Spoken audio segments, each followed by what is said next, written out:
Ang dalagang ito ang pumalit sa kanyang pumanaw na kapatid para mag-aral sa militar na paaralan ng Liho. Sa unang araw pa lang niya sa paaralan, nakilala niya ang dalawang gwapong lalaki, ang mapagbigay na anak ng mayaman na si Guyanseng at ang kalmadong anak ng mayaman na si Shen Zhongshan. Nang gabi na para mag-assign ng mga dormitoryo, si Liang Chen at Guyanseng ay napag-isang kwarto. Nakakahiya na hindi sinasadya, nakita niya ang mga gamit ng babae sa maleta ni Liang Chen. Kinuha niya ito at sinukat sa sarili niya. Pagkatapos, inakala niyang si Liang Chen ay isang pervert. Sa sandaling ito, lumabas si Liang Chen mula sa banyo, suot na ang kanyang damit at nang makita niya ang isang lalaki na maihawak na kanyang nightgown, siya ay natigilan. Ang nakakagulat na si Guyanseng ay hindi makapaniwala na may isang lalaking nagtatago ng mga gamit ng babae. Ikaw ay lalaki pero nagtatago ka ng ganito. Ikaw ba ay isang pervert? Ayokong makasama ka sa kwarto. Sa tingin mo ba gusto kitang makasama? Pupunta ako ngayon sa superior para magpalit ng kwarto. Kailangan mo ba akong tulungan buksan ang pinto? Nang inaayos ni Liang Chen ang kanyang maleta sa labas, may narinig na busina. Agad na nagpatawag ng emergency assembly si Instructor na Zongxin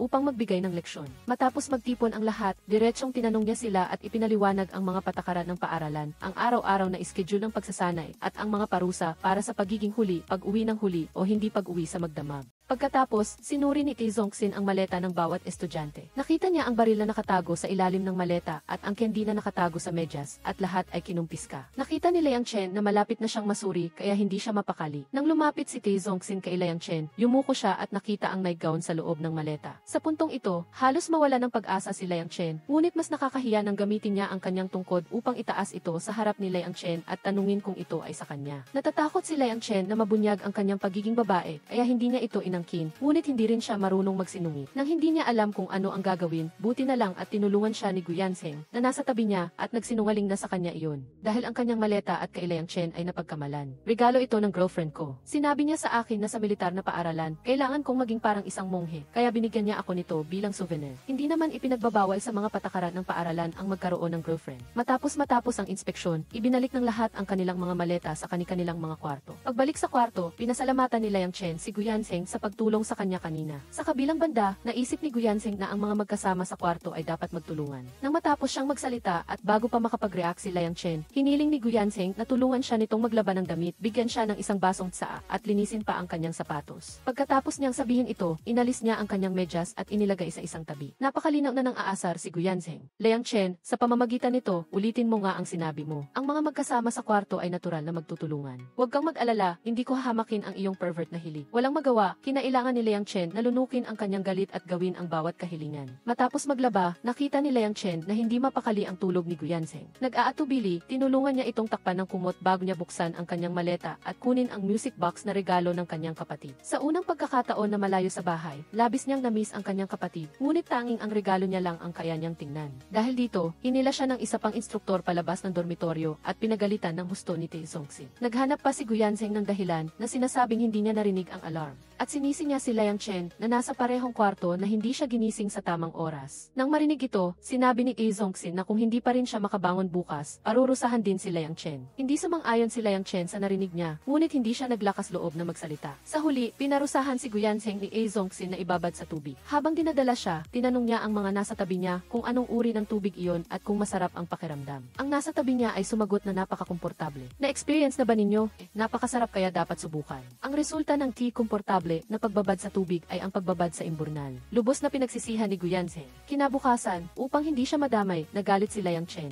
Sinimulan niyang buhusan siya ng isang balde ng malamig na tubig para gisingin siya. Nang magising si Guyanseng, mabilis niyang inilapag ang balde at sinubukang umalis, ngunit pinigilan pa rin siya nito. Nag-umpisa silang magbuno sa pintuan. Bitiwan mo ako, gusto mo bang sumuko? Para makaganti sa nangyari noong umaga, sa sumunod na matitinding pagsasanay, madalas na inaasar ni Guyanseng si Liang Chen. Minsan ay kinukulit niya ang kanyang ulo, minsan naman ay hinihila niya ito pabalik. Sa huli, habang umaakyat si Liang Chen sa kahoy na pader, hinila siya ni Guyanseng upang hindi siya makatawid. Ang eksenang ito ay nasaksihan ng instruktor. Nang makita si Guyanseng na matagumpay na tumawid sa kahoy na bakod, lumapit si Zongxin sa kanya nang walang emosyon at pinarusahan silang dalawa na mag-handstand. Kinabukasan, si Guyanseng na mapaghiganti ay naghanda ng isang balde ng tubig. Tumayo siya sa tabi ng kama, naghihintay na magising si Liang Chen upang buhusan siya ng tubig na ito. Guyanseng, papatayin kita. Nag-aaway na naman silang dalawa. Ano bang nangyayari? Hayaan na lang natin sila, araw-araw na lang silang maingay. Sinabi ni Guyanseng kay Huang Song na kung may sinuman sa dormitoryo, tawagin niya. Kinumpas pa niya na na may alak sa dermos, kaya tuwang-tuwang agad na umalis si Huang Song para tumawag ng tao. Bumalik si Guyanseng sa dormitoryo, sabik na tikman ito. Nang uminom siya, nagulat siya at sinabi, ito nga ang lasa. Pagkatapos, gusto niyang tingnan kung dumating na si Huang Song. Sa paglingon niya, nakita niya ang instruktor na si Guo Shuting na nakatayo sa pinto. Dahan-dahan siyang lumingon na parang may malaking problema, ngunit hindi pa rin niya nakalimutang uminom pa ng isang lagok ng alak. Pagkatapos uminom, mabilis na tumayo si Guyanseng at bumati. Anong ginagawa mo? Nagugutom ako kaya kakain ako ng kaunti. Napadaan lang ako rito. Humihingi ng kaunting tubig. Malamig na ang tubig na ito. Patayin mo ba ito? Bakit? Hindi mo ba alam na bawal uminom sa paaralan? Hindi ko alam, hindi na ako iinom sa susunod. May susunod pa ba?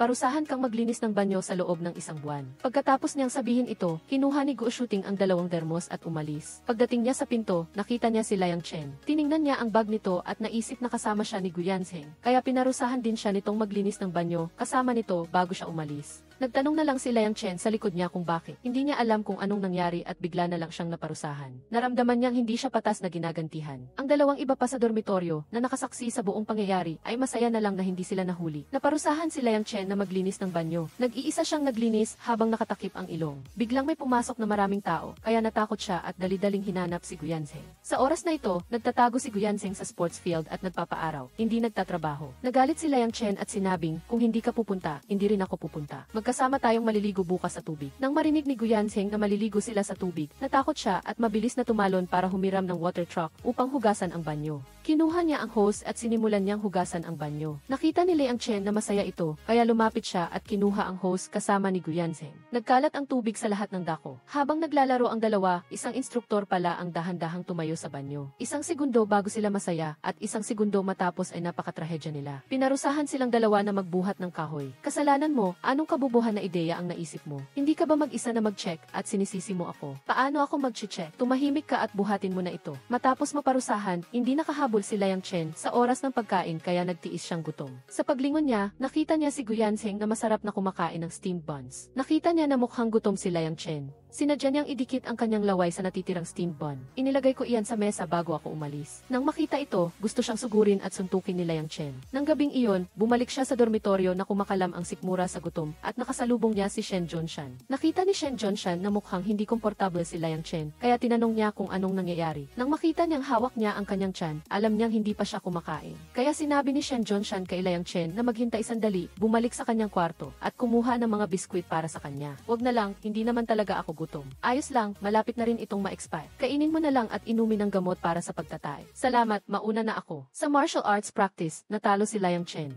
Kaya sinadya ng kalaban na dayain siya. Nagalit si Guyanseng, tumayo at sinugod ang lalaki. Sinipa ito para ilabas ang galit niya para kay Liang Chen. Sa puntong ito, dumating si Ti Zongxing. Nang makita niya ang mga taong nakahiga sa sahig, tinanong niya kung anong nangyari. Nakita niya ang maputlang mukha ni Liang Chen na nakahawak sa kanyang balikat. Alam niyang nasaktan siya. Kaya inutusan niya si Guyanseng na dalhin si Liang Chen sa infirmary para suriin ang kanyang sugat. Kahit ayaw niya, kinailangan pa rin niyang sumunod sa utos at alalayan si Liang Chen papunta sa infirmary. Bakit ka nasugatan? Sa pagsasanay, sinaktan ako ng aking klase ng kahoy na tungkod. Masakit ba? Tanggalin mo ang iyong damit para makita ko. Nang marinig ni Liang Chen na kailangan niyang hubarin ang kanyang damit, agad siyang humigpit ang hawak sa kanyang kwelyo at tinanong ang doktor kung maaari na hindi na niya hubarin ang kanyang damit. Hindi siya sanay maghubad sa harap ng ibang tao. Ngunit sinabi ng doktor na hindi pwede. Paano ko makikita ang sugat kung hindi mo hubarin? Naisip ng doktor na bata pa si Liang Chen pero napaka-conservative ng kanyang pag-iisip. Umiling si Guyanseng na nasa tabi niya, iniisip na masyado siyang maarte. Doktor, bigyan mo lang ako ng kaunting gasa at iodine at magbigay ka ng kaunting gamot, ako na mismo ang maglalagay. Kailangan pa ring linisin at disimpektahin ang sugat. Pagkatapos sabihin ito, umalis ang doktor para magtimpla ng gamot. Tiningnan ni Liang Chen ang doktor at si Guyanseng.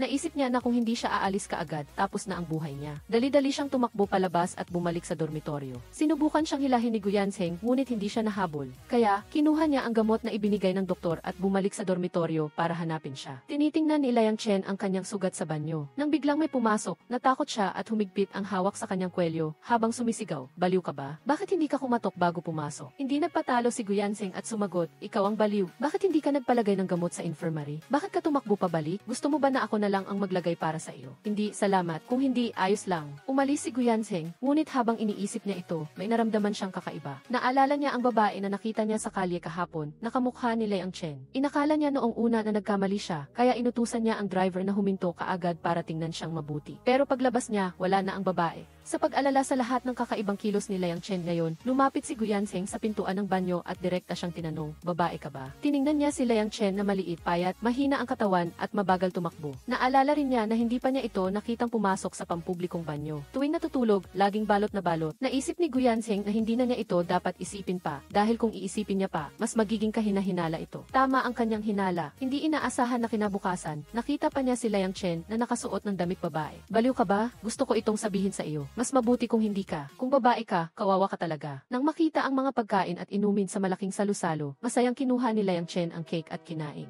Siya ay kumakain habang nagmamasid sa paligid. Hindi inaasahan na nakita niya ang isang kaklase sa paaralan. Agad siyang lumingon at natakot. Bobo, sinabi na sa iyo ni Xiao Jun na ang kapatid ni Shen Zhongshan ay ang presidente ng Shunyuan Chamber of Commerce. Paano mo ito nakalimutan? Sa pagkakataong ito, gumawa ka ng sarili mong kamalasan, tiyak na patay ka na. Iniisip ni Liang Chen kung dapat ba siyang umalis kaagad. Ngunit ang kinatatakutan niya ay ang nangyari. Dahil ipinakilala lang ng kanyang ama ang kanyang anak na babae sa pinuno ng pamilyang Shen. Tinawag niya si Liang Chen para ipakilala. Ngunit nag-aalangan siya kung dapat siyang lumapit o hindi. Gayunpaman, nang marinig niyang tinawag siya ng kanyang ama, wala siyang ibang pagpipilian. Kaya sinadya niyang lagyan ng cake ang kanyang mukha. At sinabi sa kanyang ama na may nakabangga sa kanya kanina. Naisip ni Liang Chen na sa ganitong paraan ay makakatakas siya. Ngunit hindi inaasahan na sinabi ng pinuno ng pamilyang Shen sa kanyang nakababatang kapatid, na kaklase niya, na ihatid siya sa itaas para maghugas ng mukha. Hindi naglakas loob si Liang Chen na humarap kay Shen Zhongshan. Pagkatapos marinig ang sinabi, nagmamadali siyang nagsabi na hindi na kailangan at kaya niyang mag-isa at agad siyang tumakbo sa banyo. Ngunit ang hindi inaasahan ni Liang Chen ay sumunod din si Shen Zhongshan at naghintay sa labas ng pinto. Tinawag pa niya ang isang tao para sabihin kay Liang Chen na dahan-dahan siyang maghugas at huwag magmadali. Naghintay si Liang Chen sa banyo bago siya dahan-dahang nagbukas ng pinto. Nang makita niyang nandun pa rin ang tao, gusto niyang tumakas ng patago kaya dahan-dahan siyang lumakad. Gayunpaman, nakita pa rin siya ni Shen Zhongshan. Nang marinig ni Liang Chen ang tawag niya, natakot siya at mabilis na tumakbo pababa. Pagdating niya sa ibaba, hindi sinasadya, nabangga niya ang isang tao. Ang malakas na ingay ay hindi sinasadyang nakaakit ng atensyon ni Guyanseng nang bumalik siya sa dormitoryo. Tiningnan niya ang walang laman na kama ni Liang Chen. Sa pag-iisip sa nangyari kagabi, na nakita niya siyang nakasuot ng damit babae sa party, at sa pag-alala sa mga kakaibang kilos ni Liang Chen noon, lalo siyang naging kahina-hinala. Kaya kinabukasan, sinubukan niyang siyasatin siya. Nang makita niyang papunta si Liang Chen, sinadya siyang banggain ni Guyanseng. Matapos ang banggaan, mabilis siyang humingi ng paumanhin kay Liang Chen at sinabing nagmamadali siya, kaya hindi niya ito nakita. Pero ang payat at maliit mo, kaya medyo malaki rin ang dibdib mo. Baliw, nga, hindi ko napansin. Liang Chen, pwede bang hawakan ko rin para malaman kung malaki ba ang dibdib mo? Anong hahawakan? Lalaki si Liang Chen, kaya ayos lang nahawakan. Ayos lang hawakan ang mga lalaki. Hawakan ko nga ang sa iyo. Nang gabing iyon, matagal na naghintay si Guyanseng sa dormitoryo, ngunit hindi pa rin bumabalik si Liang Chen. Biglang may kumatok, inakala niyang bumalik na siya, kaya tuwang-tuwa siyang tumakbo para buksan ang pinto. Ngunit ang nakatayo sa labas ay hindi si Liang Chen. Tinanong ni Guyanseng, bakit ikaw? Ang nasa tapat na kwarto, si Jijin, ay sumagot na si Liang Chen ay natutulog sa kwarto niya. Dito ako matutulog ngayong gabi. Nang marinig niyang nasa kwarto siya ni Shen Zhongshan, bigla siyang nagselos at agad na tumakbo sa kwarto nito. Hindi inalintana na tulog pa si Liang Chen, hinila niya ito mula sa kama at tinanong, sino ang nagsabi na dito ka matulog? Wala ka bang sariling kwarto? Pagkatapos niyang magsalita, hindi na niya hinintay ang reaksyon ni Liang Chen at hinila na niya ito pabalik sa kanyang kwarto. Sa pagkakataong ito, humarang na sa harap nila si Shen Zhongshan at sinabing may kailangan siyang sabihin kay Liang Chen. Nagalit si Guyanseng at agad siyang nagsalita nang may pang-aasar, bakit kailangang mag-usap sa likuran ng iba? Nang makita niyang bumubulong ang dalawa sa isa't isa, nagsimula na namang mainis si Guyanseng. Naiinis siyang nagtanong, tapos na ba kayong mag-usap? At pagkatapos ay hinila niya si Liang Chen palabas. Pagbalik nila sa dormitoryo, hindi makatulog si Guyanseng dahil sa galit. Nanatili siyang nakatingin, natitig sa natutulog niyang mukha. Ngunit hindi inaasahan, kinabukasan, nakita ni Guyanseng na gabi na pero wala pa rin siya sa dormitoryo. Lumabas ulit siya para hanapin siya. Nang makita ni Guyanseng si Liang Chen, lasing na lasing siya kasama si Gu Shooting. Agad siyang nagbitaw ng mapang-asar na komento, sinasabing ang isang instruktor ay dapat maging halimbawa sa mga estudyante at hindi dapat sila dalhin sa pag-inom. Bago pa siya makapagsalita, lumapit si Guyanseng, binuhat si Liang Chen sa likod at dinala siya sa dormitoryo. Pagdating niya, kinuha niya ang isang tuwalya at pinunasan ang mukha nito, ngunit hindi pa rin nakalimutang mang-asar. Kung hindi ka naman marunong uminom, huwag kang uminom ng ganoon kadami. Tingnan mo ang sarili mo, para kang tanga. Lasing na lasing si Liang Chen at hinayaan lang niya si Guyanseng na punasan ang kanyang mukha. tumulong siya sa pagpunas ng kanyang kamay. Matapos punasan, dahil sa kalasingan, gusto niyang hubarin ang kanyang damit para matulog. Ngunit hindi niya mahubad ang kanyang mga butones. Nang marinig ito, sinabi ni Guyanseng na nakaupo sa tapat, "Bakit ka napakabobo? Hindi mo mahubad ang mga butones ng iyong damit." Lasing na si Liang Chen at narinig ito, kaya hiniling niya na tulungan siya nitong hubarin.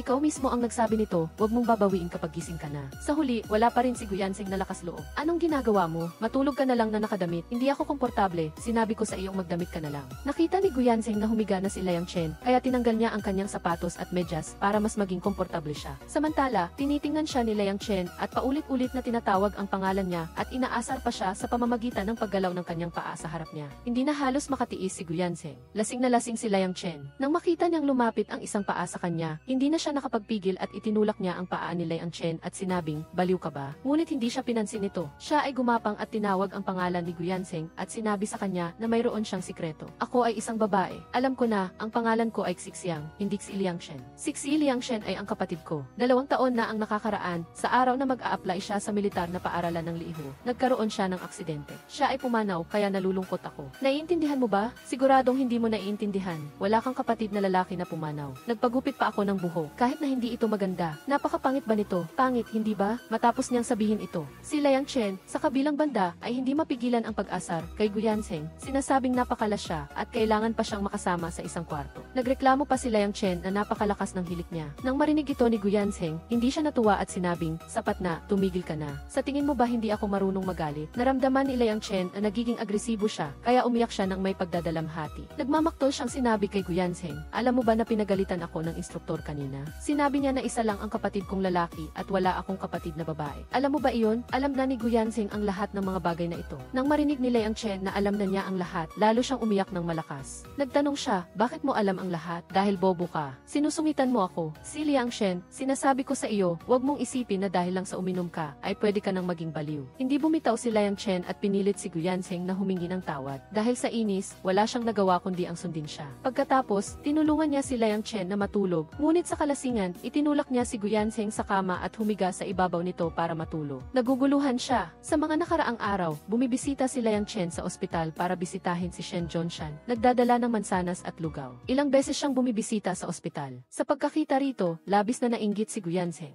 Lagi siyang nagpapakita sa harap ni Liang Chen para maramdaman niya ang kanyang presensya. Minsan ay humihiga siya sa kama nito upang makuha ang atensyon niya. Maya-maya, nakita niya na aalis na siya, kaya agad siyang humarap at naglakad pabalik-balik sa harap niya. Sa huli, nang makita niyang aalis na si Liang Chen, agad siyang pumunta sa pinto at hinarangan ito upang makuha ang kanyang atensyon. Ngunit hindi siya pinansin ni Liang Chen. Hindi niya inalintana ang iniisip niya. Si Guyanseng ay parang walang kaluluwa sa buong araw. "Ano bang iniisip mo? Nasaan si Liang Chen? Nasaan si Liang Chen?" "Nasa pangangalaga ni Shen Zhongshan. Wala akong magawa. Iyan ang dapat gawin." Ngayon, si Shen Zhongshan ay isang pasyente. Ano bang espesyal sa isang pasyente? Bihira lang na ang isang pasyente ay makakuha ng espesyal na atensyon. Lalo pang naisip ni Guyanseng na hindi ito makatwiran. Sa pahinga ng pagsasanay, narinig niya si Huang Song na nagsasabi na may pinarusahan na magbabad sa malamig na tubig dahil sa pagsusugal. Sa lamig na ito, tiyak na magkakasakit siya. Nang marinig ni Guyanseng na magkakasakit siya, biglang naisip niya ang isang plano na magkasakit upang makuha ang atensyon ni Liang Chen. Sa puntong ito, nakita niyang paparating si Tei Zongxin at naisip niya na ito ang perpektong pagkakataon. Kaya, binato niya ito ng itlog. Matapos niyang batuhin ang isa, gusto pa niyang magbato ng pangalawa. Agad siyang hinila ni Huang Song na nasa tabi niya na nakita ang kabubuhan ng kanyang ginawa. Ngunit lumingon pa rin si Tei Zongxin at ang mukha niya ay puno ng hindi makapaniwala. Sa huli, si Gu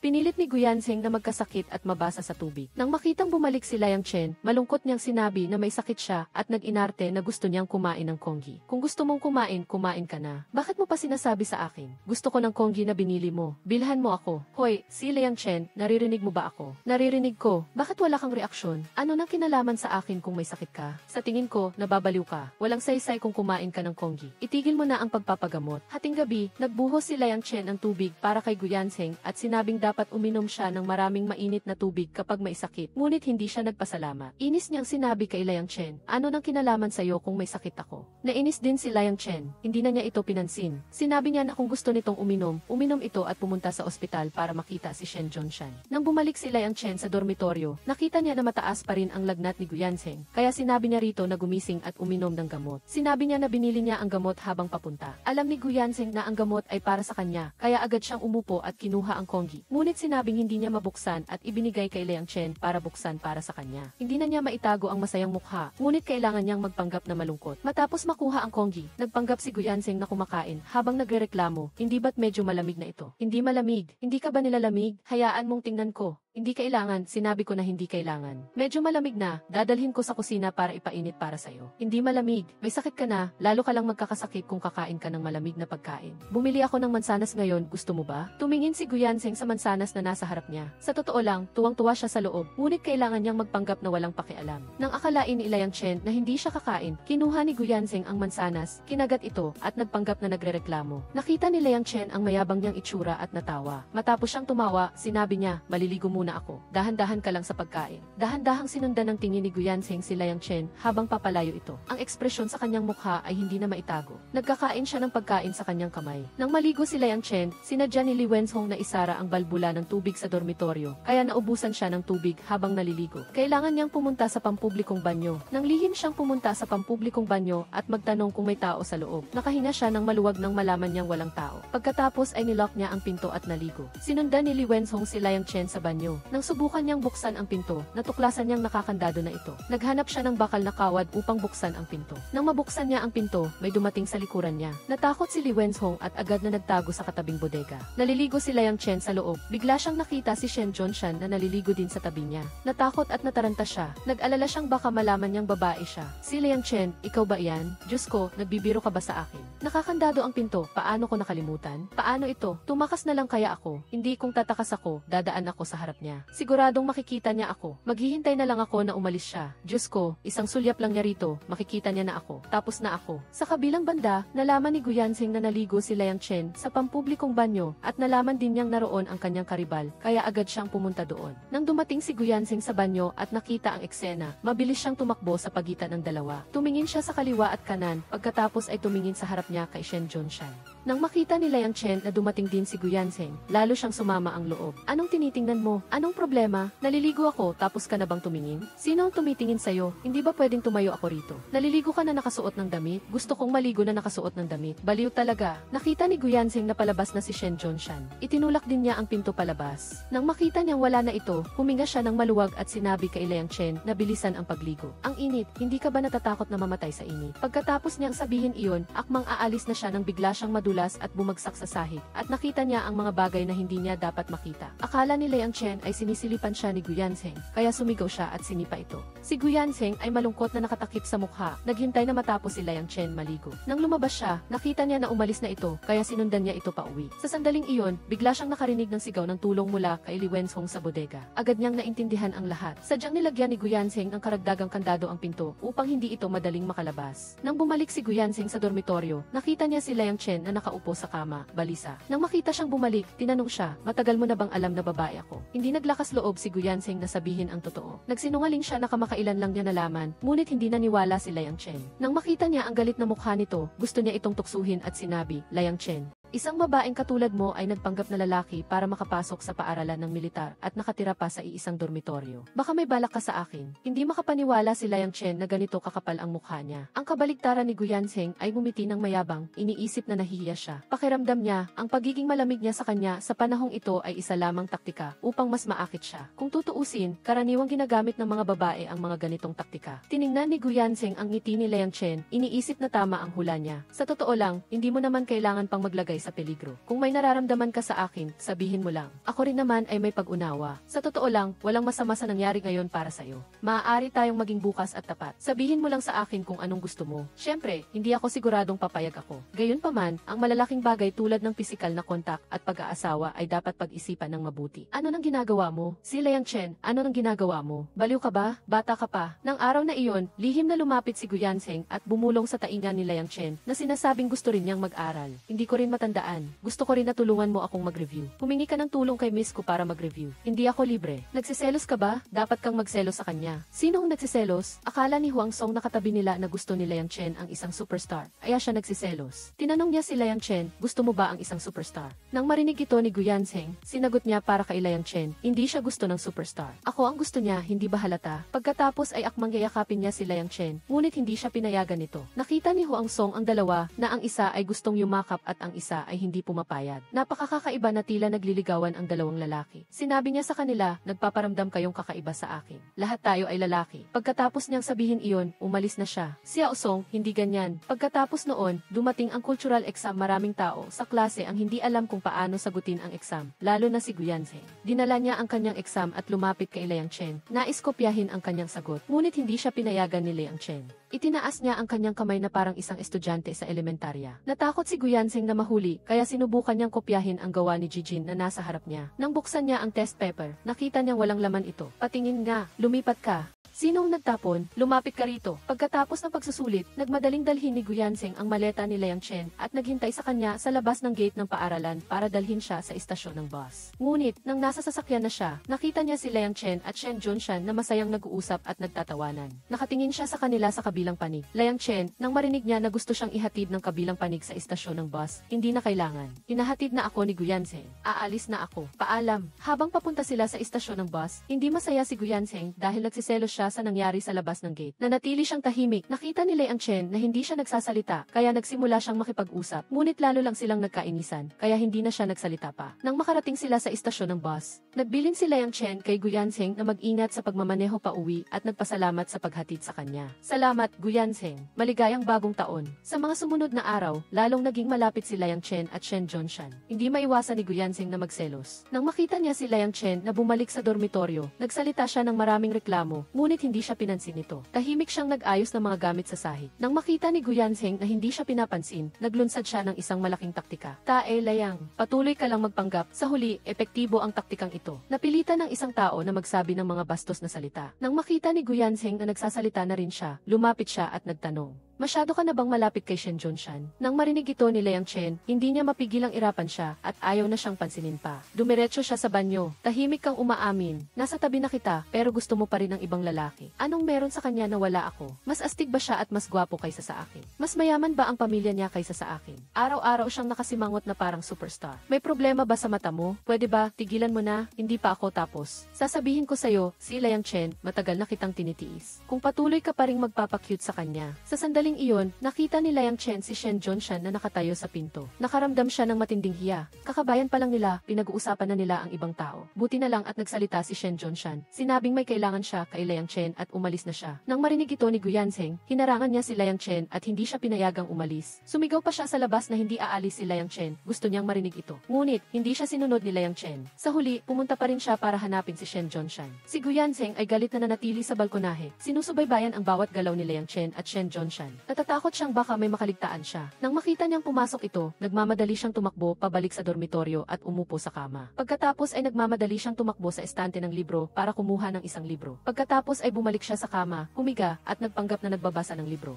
Pagbalik ni Liang Chen sa dormitoryo, pagpasok niya, nakita niya itong seryosong nagbabasa ng libro. Agad niyang naunawaan na nagpapanggap siya. Ngumiti si Liang Chen at lumapit sa kama. Nagtanong, mukhang seryoso ka sa pagbabasa. Pero baligtad ang hawak mo sa libro. Nang malantad si Guyanseng, nagulat siya sandali, ngunit agad na itinaas ang kanyang ulo at sinabi, nakakainip magbasa ng tuwid, kaya mas masaya kung baliktad. Nakita ni Liang Chen na malakas pa rin ang loob niya, kaya diretsahan niyang sinabi na nagpapanggap lang siya. Kanina sa ibaba, nakita niya itong nakahiga sa balustre na parang unggoy. Walang awa siyang nalantad ni Liang Chen. Hindi na siya nagpanggap na nagbabasa. Nagselos siya at sinabi sa kanya, Liang Chen, sa liwanag ng araw, nakikipag-date ka sa isang lalaki. Hindi ka ba nahihiya? Ngunit hindi nag-abala si Liang Chen na magpaliwanag. Nag-aalala lang siya na baka lalong lakasan ni Guyanseng ang boses niya at malaman ng buong palapag na lumabas siya kasama ang isang lalaki. Ang elgwa mo talaga. Nakatira ako sa isang dormitoryo na kasama ka. Ano pa ang kinatatakutan ko? Ano nang kaibahan mo? Nakita ni Guyanseng na matatalo na siya sa argumento. Pagkatapos, nagbanta si Liang Chen, kung ganyan ka pa rin, isusumbong kita sa guro. Walang takot na sinabi ni Liang Chen, sige, isumbong mo ako. Pagkatapos, nagtago siya sa banyo. Sa totoo lang, natatakot pa rin siya sa loob. Nakita ni Guyanseng na pumasok si Liang Chen sa banyo, kaya sinundan din niya ito.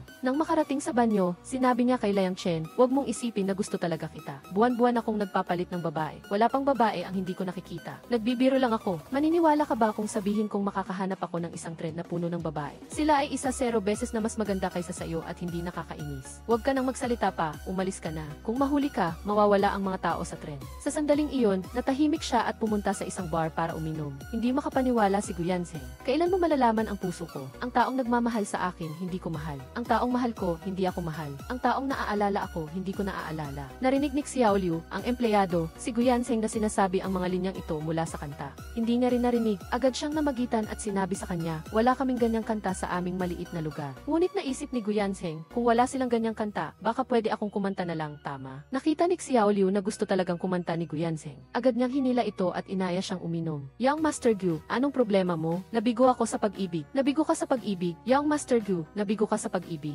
Hindi ko akalain na ang isang lalaking tulad ko ay mabibigo sa pag-ibig. Mahirap paniwalaan. Hindi rin ako makapaniwala. Lalo pang nainis si Guyanseng habang nag-iisip, kaya binasag niya ang baso. Sinabi niya na gusto niya ang mga taong nagpapanggap na astig, tahimik, at pangit na tulad ni Shen Zhongshan. Pagkatapos marinig si Xiao Liu, pinayuhan niya si Guyanseng na gayahin ang hitsura ng taong gusto niya. Nagising siya at agad na alam ang gagawin. Kaya, kinabukasan, nang bumalik si Liang Chen at Huang Song sa dormitoryo, nakita nila si Guyanseng doon. Tinanong nila kung kakain siya. Hindi kailangan, gusto kong mag-isa. Umalis ka, umalis ka. Tama, ganyan nga ang pakiramdam. Umalis ka. Nasa tabi na ako, kuya, gusto mo pa akong umalis? Hindi ba sapat ang laki ng daan para dumaan ka? Umalis ka. Sinapian ka ba ni Shen Zhongshan? Sa mga sumunod na araw, laging sinusundan ni Guyanseng si Shen Zhongshan upang matuto. Sa pagsasanay, ginagaya niya ito. Kung mabagal siya, mabagal din siya. Kung mabilis ang ibang tao, mabilis din siya. Kung tumakbo si Shen Zhongshan, tumatakbo rin si Guyanseng sa direksyong iyon. Sa klase, nang magtanong ang babaeng guro, itinaas din niya ang kanyang kamay tulad niya. Ngunit nang tawagin siya ng guro, nalito siya at hindi alam kung bakit niya itinaas ang kanyang kamay. Itinaas ko ba ang kamay ko? Pagkatapos niyang umupo, ginaya niya ang posisyon ng pag-upo ni Shen Zhongshan. Pagdating ng tanghalian, umorder din si Guyanseng ng parehong pagkain at umupo sa tapat niya. Ginaya pa niya ang paraan ng pagkain ni Shen Zhongshan. Ang mga kaklase sa mesa ay tumingin kay Guyanseng. Ang kanilang mga mata ay nagpapahiwatig na baliw siya. Nawala ng pag-asa si Shen Zhongshan nang makita ang taong ginagaya siya araw-araw. Ngunit ayaw na niyang makipag-away sa ganitong uri ng tao, kaya dinala niya ang kanyang pagkain sa ibang mesa. Sa huli, dinala rin ni Guyanseng ang kanyang pagkain at sinundan siya. Hindi ka ba naiinis? Gusto kong umupo rito habang kumakain. Hindi ba pwede? Nang makita ni Guyanseng na umalis na siya, tuwang-tuwa siya sa loob. Ngunit nakalimutan niya na allergic siya sa kamatis, kaya mabilis na nagkaroon ng maraming pantal sa kanyang mukha. Nang makita ito, nagmamadaling bumalik si Guyanseng sa dormitoryo. Nang gabing iyon, tiningnan ni Guyanseng ang kanyang mukha na puno ng pantal. Gusto niyang maging masaya, ngunit hindi niya magawa. Sa kalagitnaan ng kanyang pag-inis, bumalik si Liang Chen. Agad niyang tinakpan ang sarili ng kumot. Nakita ni Liang Chen na nakabalot siya sa kumot ng 360 degrees. Kaya lumapit siya, hinila ang kumot at tinanong kung ano ang nangyari sa kanya. Nang buksan ang kumot, nakita ni Liang Chen ang kaawa-awang itsura niya at hindi niya mapigilang tumawa. Tumawa ka pa, hindi ba, kuya, tigilan na natin ang paggawa ng gulo. Sino nang gumagawa ng gulo? Sino pa? Tingnan mo ang sarili mo sa salamin. Hindi ba't dahil sa'yo? Anong kinalaman yan sa akin? Sige na, kasalanan ko na. Humihingi ako ng paumanhin sa'yo. Kaya sa susunod, magpakatino na tayo. Huwag na nating gawin ito ulit. Seryoso ka? Nang makita ni Liang Chen na taos puso siyang humihingi ng paumanhin, sinamantala niya ito at sinabi sa kanya na huwag na siyang makikipag-flirt kay Shen Zhongshan sa hinaharap. Agad na itinaas ni Liang Chen ang kamay sa harap niya. Maaari ka bang tumigil? Ngunit sinamantala ni Guyanseng ang pagkakataon para manginis. Sinasabing hindi tapat ang paghingi ng paumanhin ni Liang Chen. Walang magawa si Liang Chen kundi sabihin na akala ni Shen Zhongshan ay lalaki siya at malinis ang kanilang relasyon. Sa tingin ko, naintindihan mo na, tama ba? Ngunit hindi naniwala si Guyanseng at nagdagdag pa, hindi ka pwedeng may gusto sa kanya. Dahil dito, nainis si Liang Chen. Naramdaman niyang hindi niya dapat ginawa ang labis na aksyon na iyon. Naramdaman ni Guyanseng na galit na siya, kaya nag-inarte siyang nagugutom at sinabi kay Liang Chen na humanap ng makakain para sa kanya. Walang magawa si Liang Chen kundi sundin ito. Nabighani na naman si Guyanseng kay Liang Chen at Shen Zhongshan na masayang nag-uusap. Naisip niyang sana ay siya na lang si Shen Zhongshan. Hindi na matiis ni Huang Song na nakaupo sa tapat niya. Guyanseng, halos mapurol na ang iyong chopsticks. Sige na, wag mo na silang tingnan. Kumain ka na. Gagawin ko. Mga mang-aagaw. Nang makita ni Guyanseng na umalis na si Liang Chen, agad siyang tumayo at umupo sa tapat ni Shen Zhongshan. Diretsahan niyang tinanong kung gusto niya si Liang Chen. Ano ba talaga ang gusto mong sabihin? Gusto ko lang sabihin, pwede bang lumayo ka kay si Liang Chen? Dahil kapag kami ay magkasama sa paaralan, masyado kaming magkalapit, tandaan mo iyan. Si Guyanseng ay dalubhasa sa mga teknik ng pagiging green tea. Ang taktika ay naging epektibo. Pagbalik sa dormitoryo, nakita ni Shen Zhongshan si Liang Chen habang kumukuha ng tubig. Nag-alangan siyang humanap ng dahilan, sinabing may gagawin siya at hindi na siya kukuha ng tubig. Agad siyang bumalik sa kanyang dormitoryo. Si Guyanzheng ay nagtatago sa isang tabi at nakita ang lahat. Tuwang-tuwa siya sa loob. Bumalik siya sa kanyang dormitoryo habang si Liang Chen ay nalilito. Hindi niya maintindihan kung ano ang nangyayari sa dalawa. Hindi mapigilan ni Guyanzheng ang kanyang ngiti. Ang kanyang bibig ay halos umabot na sa kanyang tainga. Sa kabilang banda, bumalik si Shen Zhongshan sa dormitoryo at tinanong si Jijin na kalalabas lang sa banyo kung nababaliw na siya. Dahil sa pagkadesperado niya, natuklasan ni Shen Zhongshan na gusto niya si Liang Chen, ngunit lalaki ito. Kaya naramdaman niyang baka nababaliw na siya. Nang marinig ni Jijin ang sinabi niya, gulat siyang nabitawan ang kanyang tuwalya. May isang ideya sa kanyang isipan, ngunit hindi siya sigurado. Medyo natatakot siyang nagtanong, ano ba talaga ang ibig mong sabihin? Ayaw ni Shen Zhongshan na magsalita pa. Sige na, kalimutan mo na. Kunwari, wala akong sinabi. Sumimangot si Jijin at dahan-dahang lumayo kay Shen Zhongshan. Kinabukasan, pagkatapos nilang matapos ang kanilang misyon, may hawak si Huang Song na isang pin na may hugis paru-paro at tinanong si Liang Chen, gusto ba ng mga babae ang mga magagandang bagay? Nang marinig si Liang Chen na umamin, gusto ng mga babae ang mga ganitong bagay. Tinulak siya ni Guyanzheng at inayos ang kanyang buhok, nagpapanggap na astig. Tinanong niya si Liang Chen, gusto mo ba ito? Kung gusto mo, bibili ako ng mas maganda para sa iyo. Tiningnan ni Liang Chen ang mayabang na lalaki sa harap niya. Hindi na niya kayang pigilan ang sarili. Nang akmang susugurin na niya ito, nakita niyang dumating si Shen Zhongshan. Tinanong ni Liang Chen kung ano ang sinabi niya sa guro sa loob. Naramdaman ni Shen Zhongshan na hindi siya normal at hindi niya alam kung paano siya haharapin, kaya sumagot siya ng malamig at mabilis na umalis. Kapag mas gusto mong iwasan ang isang tao, mas lalo mo siyang hindi maiiwasan. Nakikita ni Shen Zhongshan si Liang Chen saan man siya magpunta. Dahil dito, natatakot siya. Kailangang mag-ayos ng kanyang mga gamit at umuwi sa loob ng ilang araw. Sa gabi, akala niya ay hindi na niya ito makikita pa sa bahay. Ngunit hindi nangyari ang gusto niya. Nanonood si Shen Zhongshan ng isang pagtatanghal ng Romeo and Juliet. Nagkataon na si Liang Chen ang gumanap na bida sa pagtatanghal na iyon. Na-spray ng paa ng dating aktres at kailangan nitong pumunta sa ospital. Kilala ng taong responsable sa pagtatanghal si Liang Chen, kaya hiniling niya na palitan siya. Nang magsimula ang pagtatanghal, lumitaw si Liang Chen na maganda ang suot. Siya at ang lalaking aktor ay nagtulungan ng maayos. Ang pag-ibig ba ay totoo o hindi? Sa unang tingin pa lang, ang iyong mga mata ay malalim na naitalaga sa aking puso. Ang eksenang ito ay nasa harapan ng mga mata ni Shen Zhongshan. Tiningnan niya ang taong nasa entablado. Hindi na siya nagulat dahil nakita na niya itong mangyayari. Humanga si Wuxin sa pambihirang performance ni Yuki Luo. Pagkatapos niya, hindi nagsalita si Wuxin. Nagmamadali siyang pumunta sa backstage para hanapin si Yuki Luo. Pagbalik pa lang ni Yuki Luo sa dressing room, narinig niya ang mga staff na pinipigilan ang isang tao sa labas. Nakinig siya ng mabuti at nalaman na naroon din si Wuxin. Sa takot, nagtago siya sa loob ng kabinet. Sa sandaling iyon, binuksan ni Wuxin ang pinto at pumasok. Nang hindi niya nakita si Yuki Luo sa loob ng silid, lumabas siya at nagtanong sa manager. Nalaman niyang kapatid ni Yuki Luo ang nagtanghal noong gabing iyon. Nagduda siya sa sarili, mali ba ang hinala ko? Talaga nga palang ikaw iyon, Huang Song. Bakit ka nandito? Sumama ako kay Xixiang. Siya ang kambal na kapatid ni Xi Liang Shen. Napakagandang pagkakataong magkasama tayong maghapunan ngayong gabi. Dadalo rin si Liang Shen. Hindi na, mauna na ako. Kumain na lang kayo. Noong gabing iyon, inanyayahan siya ni Guyanzheng na lumabas kinabukasan. Ngunit hindi interesado si Liang Shen at tumanggi kaagad. Sa kawalan ng pagpipilian, nagbanta si Guyanzheng na kung hindi siya sasama, kailangan niyang hanapin na lang ang kapatid ni Liang Shen. Napakabait niya, kaya sigurado akong hindi siya tatanggi. Abusadong Xixiang at walang oras. Paano mo nalaman na sinabi sa akin ni Xixiang iyon noong araw na iyon? Sabi niya magkakaroon siya ng pagsusulit kaya magiging abala siya. Niloloko ka niya, hindi naman siya abala. Araw-araw, abala ako na sumama sa iyo. Sana sinabi mo ng mas maaga. Walang nagawa si Liang Shen kundi sumama kay Guyanzheng. Pagkatapos ng klase, tinakpan niya ang kanyang mga mata at dinala siya sa isang skating rink sa bubong. Tuwang-tuwa siyang nagbahagi ng kwento kay Liang Shen at tinanong siya kung gusto niya iyon. Nagdududa siyang tumingin sa skating rink, hindi alam kung bakit may skating rink sa bubong. Tinanong niya si Guyanzheng kung siya ang naghanda nito. Nagpakita siya ng mayabang na ngiti at tinanong si Liang Shen kung marunong siyang mag-skate. Pagkatapos, dinala niya siya para magpalit ng skating shoes. Pagkatapos niyang magsuot ng sapatos, ipapakita na sana niya kay Liang Shen ang kanyang galing.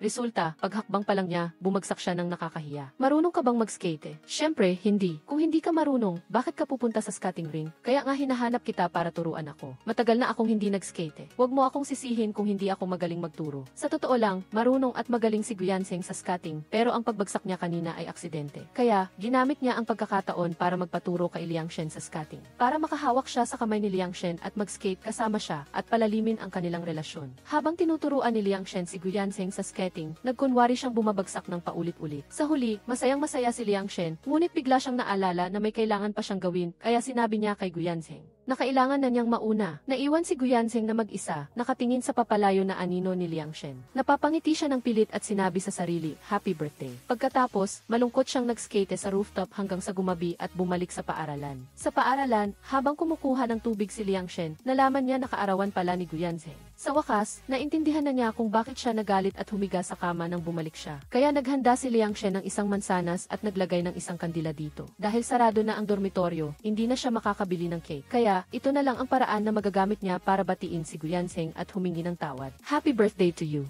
Matupad nawa ang lahat ng iyong kagustuhan. Hipan mo na ang kandila. Kunwari, nahipan mo na ang kandila. Kinuha mo ang mansanas ko. Kung kinain mo ang isang bagay na mula sa akin, hindi ka na dapat magalit. Sino ang nagagalit? Ilagay mo iyan sa gilid. Ang ibig kong sabihin, hinugasan mo ba ang kandila? Nakalimutan ko, nasaan ang birthday present ko? Ang mansanas ay ang regalo. Sino ang nagre-regalo ng mansanas para sa birthday? Sa kalagitnaan ng gabi, saan mo gustong maghanap ako ng regalo para sa iyo? O, gusto mo bang ibigay ko sa iyo ang cufflink ko? Hindi na kailangan. Kainin mo ng dahan-dahan, matutulog na ako. Nang sumunod na araw, sa bakuran ng paaralan, sinabi niya, "Umalis ka. Hindi ako aalis." Naniniwala ka ba na aalis ka na talaga? Subukan mo. Huwag mo akong sisihin kung may mangyari sa iyo. Sa isang kritikal na sandali, dumating si Guyanseng sa tamang panahon at mabilis na nalutas ang problema. Inanunsyo ng taong iyon na dahil nandito ako, handa siyang harapin ang anumang mangyari. Nang makita ng mga estudyante ang lakas ni Guyanseng, takot silang nagsitakbuhan. Nagulat si Liang Shen, "Bakit ka bumalik? Hindi ka ba natatakot sa panganib?" Ang dahilan ay malapit ng lagdaan ng gobyerno at ng isla ang isang hindi patas na kasunduan. Ang ama ni Guyanseng ay isang miyembro ng negosasyon na ito. Sa ngayon, hindi maayos ang negosasyon sa pagitan ng kanyang ama at ng mga taga-isla at magulo rin ang sitwasyon sa labas. Para sa kaligtasan ng pamilya, kailangan siyang ibalik ng kanyang ama sa Beijing at maghanda siya sa loob ng ilang araw. Nang makita ni Guyanseng ang pagod na mukha ng kanyang ama, sumang-ayon na lang siya, kaya, kinabukasan, hinanap ni Guyanseng si Liang Shen para magpaalam. Nang marinig niya na aalis siya, nalungkot siya. Tinanong niya kung kailan siya babalik. Hindi rin alam ni Guyanseng kung kailan siya makakabalik. Sa maikling panahon, pareho silang nalungkot. Walang gustong maghiwalay. Nang maramdaman ni Guyanseng na lumalala ang sitwasyon, pinayuhan niya si Liang Shen. "Pagkaalis ko, natatakot akong magpadala ang opisyal ng iba pang tao para manatili sa iyo, lalo na ang taong iyon, si Li Wenzhou. Feeling ko may alam siya. Kung gusto mo sibuksin, hingin mo sa opisyal na payagan siyang manatili sa iyo. Tutulungan kanya kung ikaw ay binubuli ng ibang tao. Kulag 1 taon na lang at gagraduate na tayo. Pagkatapos niyan, babalik ka na sa Beijing. Sa huli, isa ka pa rin na babae. Hindi ka talaga pwedeng maging sundalo. Kung talagang gusto mo, aayusin ko na lang ang trabaho mo sa opisina." Narinig mo ba ako? Narinig ko po. Nang matapos ni Guyanseng ang pagpapayo kay Liang Shen, naghanda na siyang umalis, ngunit tinawag siya ni Liang Shen at tinanong kung kailan siya aalis. "Ihahatid kita." Gayunpaman, natatakot si Guyanseng na kung ihahatid siya ni Liang Shen, baka hindi na siya umalis, kaya sinabi niya kay Liang Shen na huwag na siyang ihatid. "Manatili ka na lang dito kay buksin at maging ligtas." Pagkatapos niyang sabihin iyon, umalis na si Guyanseng. Tinitigan ni Liang Shen ang malungkot niyang likod. Hindi niya napigilang lumuha. Umuwi si Guyanseng at umupo sa sofa, nakatitig sa cufflink ni Liang Shen at nawala sa sarili. Naalala niya ang mga alaala nila. Naalala niya na sa kanyang kaarawan, hindi siya binigyan ni Liang Shen ng regalo, kaya kinuha niya ang cufflink niya bilang regalo. Habang tinititigan niya ang cufflink, lalong ayaw ni Guyanseng na iwanan si Liang Shen. Kaya nagpasya siyang hindi na umalis at bumalik sa paaralan para hanapin siya. Pagdating niya sa paaralan, nakita niya na pinoprotektahan ni Liang Shen ang kanyang mga gamit habang may isang grupo ng mga taong nanggugulo. Nagalit siya at agad na pinalo ang mga ito. Pagkatapos, hinila niya si Liang Shen pabalik sa dormitoryo. "Kung umalis ako, baka patay ka na sa mga mangmang na iyon." "Si Liang Shen, ano ang nasa isip mo?" Sa totoo lang, sinubukan ni Liang Shen na protektahan ang mga gamit ni Guyanseng para makuha ang tanging larawan nila ng kanyang ina. Pero nang makita ito ni Guyanseng, hindi lang siya hindi natuwa, nagalit pa siya at itinapon ito sa sahig. Pagkatapos, niyakap niya si Liang Shen. "Dapat umalis na ako. Nagpasya akong ibigay ka sa kanya, pero nagsisisi ako ngayon. Sixiang, kasalanan mo ito. Pakinggan mo akong mabuti, mahal kita. Walang makakapigil sa akin. Huwag mo nang asahang makakatakas ka sa akin habang buhay." Pagkatapos nito, lalong lumakas ang relasyon nila. "Magandang umaga. May mainit na tubig sa thermos. Hindi mo na kailangang gumamit ng malamig na tubig. Baka sumakit ang tiyan mo. Mahal kita, Yanseng." Natakot si Liang Shen at binalik ang kape. Kinilabutan siya sa mga matatamis na salita. Pagkatapos, pumasok siya sa banyo para magsipilyo at maghugas ng mukha na may disgusto sa kanyang mukha. Nalaman niyang may toothpaste na sa toothbrush at may isang romantikong sulat sa ibaba. "May toothpaste na sa toothbrush. Sandali pa lang tayong magkahiwalay pero miss na kita. Miss na kita, Yanseng." Pakiramdam ni Liang Shen, masusuka siya sa kinain niya kagabi. Pagkatapos magsipilyo, nakita niya ang isa pang romantikong sulat sa kanyang sapatos. "Malinis na ang sapatos. Hindi ba ang galing ko? Hindi ba perpekto akong asawa? Inaasahan kong sasang-ayon ka, Yanseng." gusto nang magwala ni Liang Shen sa galit. Gusto niyang punitin si Gu Yanzheng tulad ng isang piraso ng papel. Nang sinubukan niyang magpakalma at pumunta sa cafeteria, tinawag siya ni Gu Yanzheng ng malakas at mainit na sinabing pumunta siya roon. Inihanda na niya ang almusal ni Liang Shen, ngunit ayaw niyang tanggapin ang mga bagay mula sa kanya at sinabing kukuha na lang siya ng sarili niya. Nakuha ko na, halika na. Sa puntong ito, nadismaya si Liang Shen, ngunit pinilit niyang pumunta sa kanilang mesa. Pagkaupo niya sa tabi ni Gu Yanzheng, nakita niya na babalatan ni Liang Shen ang itlog. Agad niya itong kinuha at sinabing, paano ko maibibigay sa iyo ang ganitong mabigat na trabaho? Hayaan mong tulungan kita. Tinitigan ni Liang Shen ang mga mata ng kanyang kaklase. Agad-agad na sinabi sa kanya, mas mabuti kung ako na lang ang gagawa. Ngunit ipinilit ni Gu Yanzheng na huwag siyang magtrabaho ng mabigat. Dahil hindi siya makatanggi, tahimik na tumalikod si Liang Shen. Nang matapos ni Gu Yanzheng ang pagbabalat ng itlog, inabot niya ito sa bibig ni Liang Shen. Tiningnan niya ang itlog at hindi talaga niya ito malunok dahil ang mga kaklase nila sa paligid ay tumigil sa pagkain at nakatingin sa kanila. Bigla akong nawalan ng gana. Mahalaga ang almusal, kumain ka ng kaunti. Buksan mo ang bibig mo, susubuan kita. Gustong tapusin agad ni Liang Shen ang sitwasyong ito, kaya mabilis niyang kinain ang itlog at nabigla. Nang makita ni Gu Yanzheng na nabigla siya, mabilis niyang kinuha ang bagong bili na tasa ng tubig ng ibang tao. Inabot niya kay Liang Shen ang tasa at sinabing, uminom ka ng tubig, tanga. Dahan-dahan lang, tanga ka. Labis na nagulat at nawala ng pag-asa si Liang Shen dahil sa kanyang mga salita. Patuloy niyang itinulak ang kanyang kamay. Sa sandaling ito, gusto ni Liang Shen na lumayo sa kanya hanggat maaari. Ang kanyang katabi ay nagulat din at nanlalaki ang mga mata. Sa klase ng kultura, patuloy na ginugulo ni Gu Yanzheng si Liang Shen. Minsan, nagpadala siya ng flying kiss at minsan, kumindat siya. Galit na galit si Liang Shen at gusto na siyang murahin. Nang sinubukan niyang muling guluhin siya, hindi inaasahang pinalabas siya ng guro. Ngunit kahit sa labas, hindi pa rin siya tumigil. Nahiga pa siya sa labas at nagpose sa harap ni Liang Shen.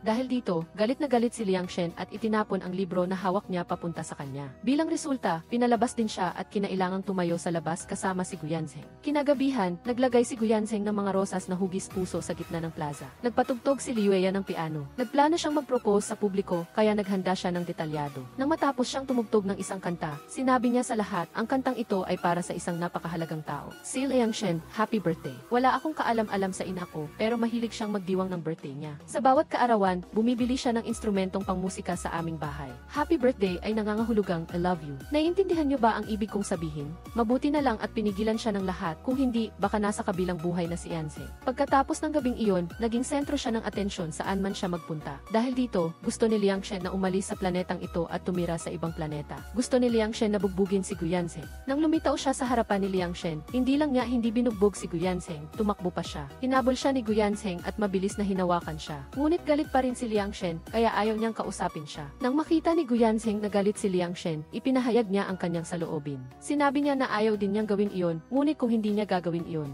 natatakot siya na baka mayroong ibang tao na kunin si Liang Shen, kaya kinailangan niyang gawin iyon. Ngunit hindi pa rin naiintindihan ni Liang Shen. Sa tingin niya, sobra ang ginawa niya. Ngayon, iniisip ng lahat na isa siyang bakla na nagpapahirap sa kanya. Hindi nag-aalala ang kabataang lalaki at sinabing hindi mahalaga kung ma-expel siya. Hindi ba mahalaga ang mga pangarap ng ibang tao sa iyo? Kung sino man ang gusto ko ay walang kinalaman sa iyo. Nagalit si Liang Shen kay Gu Yanzheng na ayaw na niyang kumain ng tanghalian. Kaya dinalhan niya siya ng biskwit, umaasa na kakain siya kahit kaunti. Ngunit nang makita ni Liang Shen ang mga ekspresyon ng mga tao sa paligid, agad niyang tinakpan ang kanyang mukha ng libro. Anong problema? Anong ginagawa mo? Ibaba mo ang libro. Kainin mo na. O gusto mong subuan na lang kita? Halika na. Tahimik na pinapanood ng mga kaklase sa paligid ang eksena. Hindi na nakayanan ni Liang Shen ang mga mata na nakatitig sa kanya, kaya sinabi niya kay Gu Yanzheng na lumayo siya. Hindi ka ba naaasiwa sa dami ng taong nakatingin sa atin? Nang marinig ito, tiningnan ni Gu Yanzheng ang mga tao na may galit na mata. Sino pa ang maglalakas loob na tumingin sa atin? Pagkatapos niyang magsalita, agad siyang nagbago ng ekspresyon at sinabi kay Liang Shen, wala nang nakatingin sa atin ngayon. Ngunit galit na itinapon ni Liang Shen ang biskwit. Hindi niya inaasahan na matyaga pa rin pinulot ito ni Gu Yanzheng. Kumain ka kahit kaunti. Halika na. Ibinunyag ng matalik na kaibigan ni Wuxin na gusto rin siya ni Gu Yanzheng.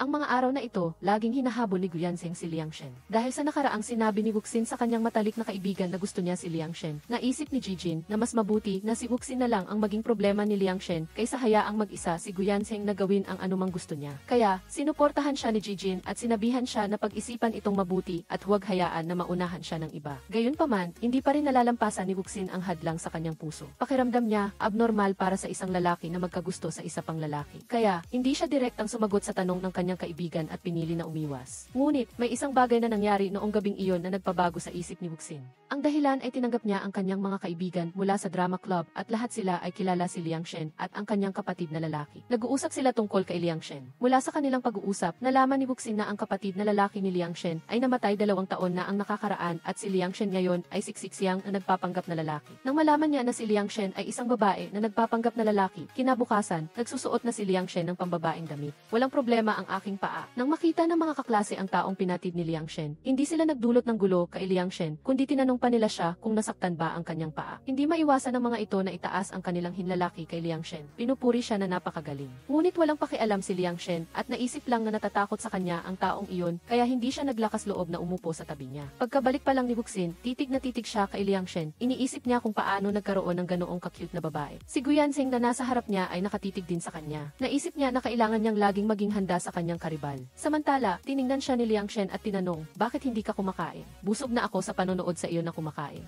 Kinahapunan, naglalaba si Liang Shen. Para mapaligaya si Liang Shen, gumawa si Guyanseng ng mga papel na eroplano mula sa kanyang mga memo. Gusto mo? Maganda ba? Maganda. Sa simula, natuwa si Liang Shen sa pambobola ni Guyanseng. Ngunit nang kinuha niya ang papel na eroplano at tiningnan ito ng mabuti, nalaman niya na ito ay isang memo na inilagay niya para kay Wuxin. Guyanseng, tapos ka na. Huwag kang magpapahuli sa akin. Habang nagmumura si Liang Shen, pinulot niya ang mga memo. Lumapit si Guyanseng na may malungkot na mukha at humingi ng paumanhin. Pagkatapos ay tinulungan si Liang Shen na pulutin ang mga memo. Nang matapos sila, lumapit siya kay Liang Shen at kinuha ang mga memo mula sa kanyang mga kamay. Matapos hawakan ang mga ito, biglang nagbago ang mukha ni Guyanseng at nagpakita ng masamang tingin. Itinapon niya ang lahat ng memo sa kanyang kamay at masayang tumakbo palayo. Dahil dito, galit na galit si Liang Shen at hindi na inisip ang mga memo. Tinabol niya siya at gusto siyang bugbugin. Sa huli, dinala ni Liang Shen ang mga pira-pirasong memo kay Wuxin at ipinaliwanag na kinuha ni Guyanseng ang kanyang mga memo para gawing eroplano. Matagal siyang naghanap at ito na lang ang mga natira. Pero walang pakialam si Wuxin. Hindi ka sumunod sa sinabi mo, kaya bukas hahanap ulit ako ng higit pa. Iiwan ko ito sa mesa mo. Tinitigan ni Wuxin ang likod ni Liang Shen at biglang may naisip siyang magandang ideya. Nag-alok siyang magpabigay gamot kay Liang Shen. Para hindi na niya habulin ang memo, pumayag si Liang Shen ng walang kagana-gana. Habang nilalagyan siya ng gamot, sinabi ni Wuxin sa kanya na nakita niya ang kapatid ni Liang Shen ilang araw na ang nakakaraan at nakyutan siya sa kanya. Tinanong din niya kung may boyfriend na ang kapatid niya at sinabi niya na balak niyang ligawan siya. Anong sinasabi mo? Balak mong ligawan siya? Isang beses mo pa lang siya nakikita, paano mo naisip yan? Isang beses pa lang, parang ganun na nga. Pero bakit parati akong may pakiramdam na pamilyar siya? Parang matagal na kaming magkakilala. Siguro tadhana na nga. Habang hindi alam ni Liang Shen kung ano ang sasagutin, bumalik ang matalik na kaibigan ni Wuxin. Tiningnan ni Wuxin ang ilaw na ito. Agad-agad siyang nagsenya sa kanya na umalis. Ngunit hindi ito nakita ni Liang Shen na isang hadlang, kundi isang tagapagligtas niya mula sa panganib. Ang resulta, umalis ang kanyang tagapagligtas at isinara ang pinto. Walang magawa si Liang Shen kundi magpatuloy sa paglalagay ng gamot sa kanya. Mayroon na siyang layunin. Sa katunayan, kinailangan niyang pumasok sa korte si Xiao Song. Kailangan ni Xiao Song ng malaking halaga para mailigtas ang kanyang kapatid. Ngunit wala siyang ganoong pera. Gusto sana niyang humiram kay Liang Shen, ngunit hindi siya makapagsalita. Habang naglalakad siya sa kalye at hindi alam ang gagawin, bigla siyang nakakita ng isang boxing ring. Narinig niya ang mga tao na nagsasabi na kung manalo siya, makakakuha siya ng pera.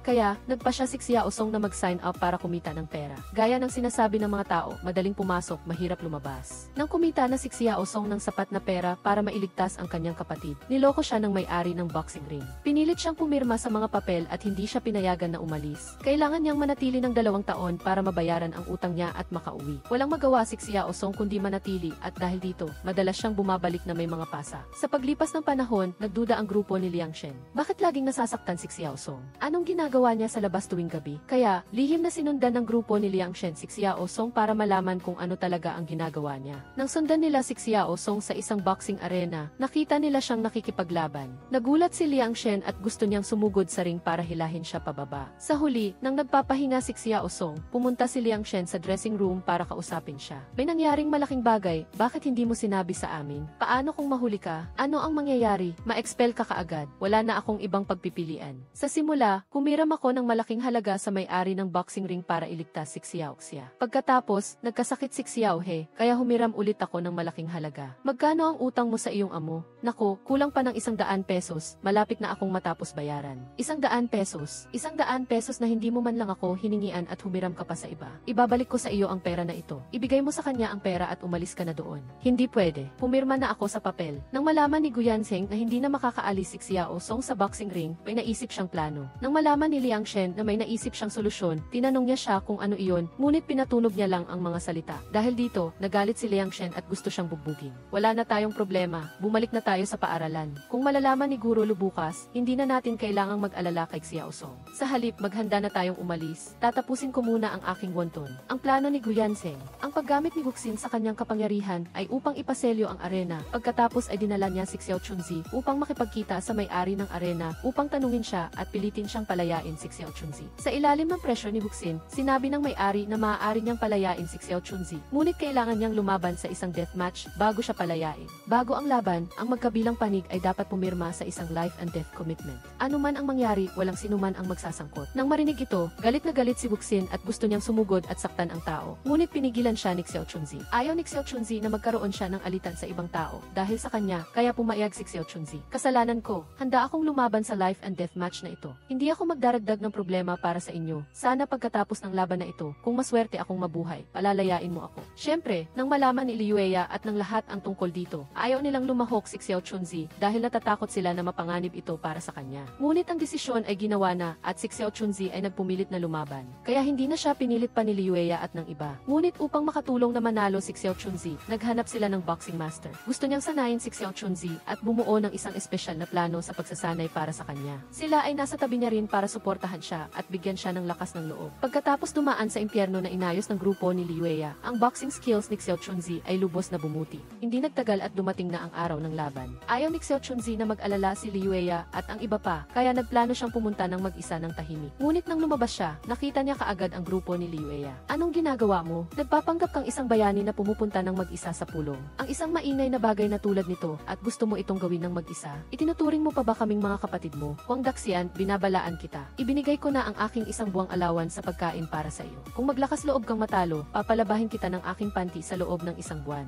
Xiao Chunzi, sasama kami sa iyo. Salamat, hindi ninyo kailangang mag-alala. Kung ang kalaban ay masyadong malakas, nandito pa rin kami. Huwag kang mag-alala. Nang sumunod na araw, sinabi ni Zhang Xianzong kay Liu Weya na gusto niyang bisitahin ang kapatid ni Xixiang, kaya nagmadaling magsinungaling si Liu Weya na abala ang kanyang kapatid at walang libreng oras kamakailan. Nakita ni Zhang Xianzong ang kasinungalingan, ngunit hindi niya ito ibinunyag at nakisali rin siya sa drama ni Liu Weya. Tinanong niya kung paano nalaman ni Liu Weya na abala si Xixiang. Nagkita kayo kamakailan? Hindi. Kung gayon, paano mo nalaman na abala siya? Palagi siyang abala. Kung abala ka, aalis na ako. Pinanood ni Liu Weya ang kanyang pag-alis at nag-aalala na pupunta si Zhang Xianzong sa paaralan ng mga babae upang hanapin si Xixiang. Kaya, dali-dali siyang tumakbo pabalik sa dormitoryo upang mag-impake. Nagbihis bilang isang babae at pumunta sa gate ng paaralan ng mga babae upang tingnan kung makikita niya si Zhang Xianzong. At nakita niya nga siya. Mabilis siyang lumapit upang batiin siya. Hindi man lang nagulat si Zhang Xianzong na makita si Liu Weya doon. Nagkunwari siyang walang nangyayari at binati siya. Tinanong siya kung saan siya pupunta at kung maaari niya siyang ihatid. Ngunit gusto lang ni Liu Weya na mabilis na matapos ang bagay na ito at makaalis ng maaga. Kaya tinanggihan niya siya. Ngunit nagpumilit si Zhang Xianzong na ihatid si Liu Weya. Kaya hindi na siya makatanggi. Sa huli, sumakay siya sa kotse nito. Matapos akitin ni Zhang Xianzong, matagumpay siyang nakasakay sa kotse. Sinabi rin niya kay Liu Weya na pumunta ng kaunti sa aklatan dahil may ballet show na nangyayari at tinanong niya kung gusto niya itong panoorin. Talaga, nang makita ang masayang mukha ni Liu Weya, alam ni Zhang Xianzong na gusto niya itong panoorin, kaya dinala niya siya sa teatro. Pagdating nila,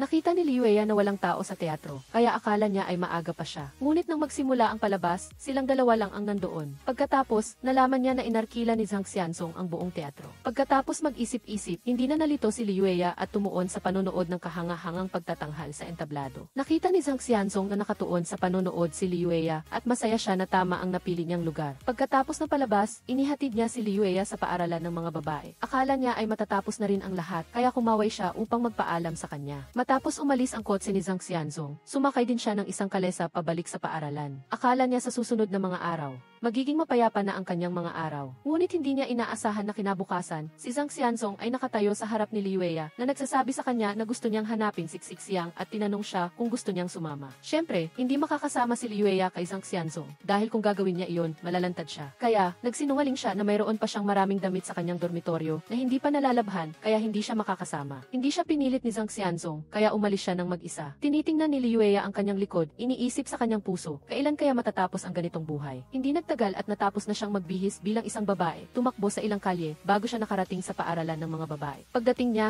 nakita niya na si Zhang Xianzong ay naghihintay na sa gate. Nagplano si Liu Wei na pumasok ng palihim, nagkukunwaring kadarating lang niya galing sa paaralan. Ngunit nakita pa rin siya ni Zhang Xianzong. Tinawag pa siya nito. Nagkunwari na lang si Liu Wei na walang alam at tinanong si Zhang Xianzong kung bakit siya nandito. Ang layunin niya sa pagkakataong ito ay magtapat ng pag-ibig kay Liu Wei na nakasuot ng babae. May gusto akong itanong sa iyo. Ano iyon? Hindi mo ba ako gusto? Hindi, bata pa ako. Hindi pa ito ang oras para isipin ang mga ganitong bagay. Hindi ba magkambal kayo ni Xileang? Magkaedad kayong dalawa. Hindi ko gustong pag-usapan ang mga bagay na ito ngayon. Sa tingin ko, mas mabuti kung maging magkaibigan na lang tayo. Hindi ba pumapayag ang iyong kapatid? Bakit hindi ka nag-aalala? Pupunta ako at tatanungin siya. Nakita ni Liu Wei na gusto talaga ni Zhang Xianzong na bumalik at tanungin siya, kaya wala siyang nagawa kundi magpalit ng damit panlalaki at tumakbo pabalik sa paaralan. Pagdating sa ibaba ng dorm, tinanong niya si Jijin kung nakita niya siya. Mula sa kanyang mga salita, nalaman ni Liu Wei na si Zhang Xianzong ay nasa loob ng dorm, kaya dumiretso siya sa pinto ng kanyang silid at kumatok. Lumabas si Zhang Xianzong para buksan ang pinto. Agad na sinabi ni Liu Wei, nandito na ako. Sabihin mo na kung ano ang kailangan mo. Sinubukang pigilan ni Zhang Xianzong ang kanyang tawa at tinanong si Liu Wei, sino ang nagsabi niyan? Wala naman akong kailangan sa iyo. Nagulat siya sa tanong at nang bumalik siya sa katinuan, naunawaan niya na alam ni Zhang Xianzong na siya ay isang babae. Sinabi mong babalik ka sa paaralan upang hanapin ako. May iba pa bang bagay? Wala, kung gayon, magpapahinga na ako. Sa kabilang dako, si Buxin, na nakita na madalas na inilalabas ni Zhang Xianzong si Liu Wei ay hindi nasiyahan. Kaya, dinala niya si Xiao Chunzi upang uminom. Sa kasamaang palad, nakita niya si Duan Sanliang. Sa pagkakataong ito, dinala ni Buxin si Xiao Chunzi sa isang daan na paikot. Ngunit si Xiao Chunzi ay isang huwarang estudyante. Ayaw niyang lumiban sa klase at gusto niyang pumasok. Hindi na pinansin ni Buxin at nagmamadaling umalis, takot na matuklasan siya ni Duan Sanliang. Ngunit sa huli, hinabol pa rin siya nito. Nang makita ito ni Duan Sanliang, galit na galit siyang pinilit na bumalik si Buxin sa set. Sa set, sinadya niyang kausapin ang costume designer. Pinupuri siya ng husto. Para lang inisin si Duan Sanliang para palayain siya. Galit na galit si Duan Sanliang at tumayo sa harap ni Buxin. Sinabi niya na kung magiging malandi pa siya, sasabihin niya kay Liu Wei. Nang marinig ito ni Buxin, naisip niya, mayroon bang ganoong kabuting bagay? Gusto niya na ngayon pa lang ay sabihin na ni Duan Sanliang kay Liu Wei. Gusto ni Buxin na magselo si Liu Wei dahil dito. Nang makita ni Duan Sanliang na wala siyang magagawa at mas lalo pang gusto ni Buxin na magsumbong siya kay Liu Wei, nagalit siya at sinaktan siya. Pagbalik niya sa dorm, nakita ni Liu Wei na sirado ang tubo. Kailangan niyang ayusin ito sa sarili niyang kamay. Ngunit hindi pa siya natatagal na nag-aayos nang bumalik si Buxin. Sakto na nakita niya siyang nag-aayos ng tubo at sinabi niya sa kanyang tumigil dahil dinalhan niya siya ng masarap na pagkain. Si Buxin, tulad ng isang maliit na asawa, ay pumasok sa banyo at sumandal sa pinto. Binuksan ni Liu Wei ang kahon at nakita ang mga matatamis na ito, kaya kumuha siya ng isang piraso at tinikman ito. Liu Wei, kumain ka na ba? Nang marinig niya ang kanyang sagot, tinanong niya ulit, nakita mo ba ang mga bulaklak sa mesa? Kumuha ka ng isang vase at ilagay ang mga bulaklak doon. Binalaan din niya si Liu Wei na huwag masugatan ang kanyang kamay. Ngunit tiningnan ni Liu Wei ang mga bulaklak sa mesa, inilagay ang mga ito sa tabi, at kumuha ulit ng matamis upang kainin. Sa banyo, kinukulit ni Buxin ang tubo. Sa totoo lang, wala siyang alam kung paano ayusin ito, kaya matagal na siyang nag-aayos at hindi pa rin ito tapos. Sa huli, ginulo niya pa ang banyo. Samantala, sa labas, alam ni Liu Wei na pumunta si Tan Xiaojun para hanapin siya. Kaya agad siyang tumakbo sa gate ng paaralan para makipagkita sa kanyang matalik na kaibigan. Ngunit bago pa siya nakapagsabi ng dalawang pangungusap, hinila na siya nito upang sumali sa party na inorganisa ng paaralan ng mga babae. Ayaw pumunta ni Liu Wei dahil hindi pa naayos ang tubo sa dorm. Ngunit hindi niya matanggihan ang pangungulit ni Tan Xiaojun. Sa huli, kinailangan niyang magsuot ng damit pambabae at sumama sa kanyang kaibigan sa masquerade ball. Pagdating nila, pagkatapos kunin ang kanilang maskara, tiningnan ni Liu Wei ang kanyang mga kaklase sa party. Habang tinitingnan niya ang mga ito, mas lalo siyang nagduda. Kaya tinanong niya si Tan Xiaojun, totoo bang mga kaklase niya ito? Ang mga taong ito ay hindi mukhang mahihirap na estudyante, sa halip mukha silang mga mayayamang anak.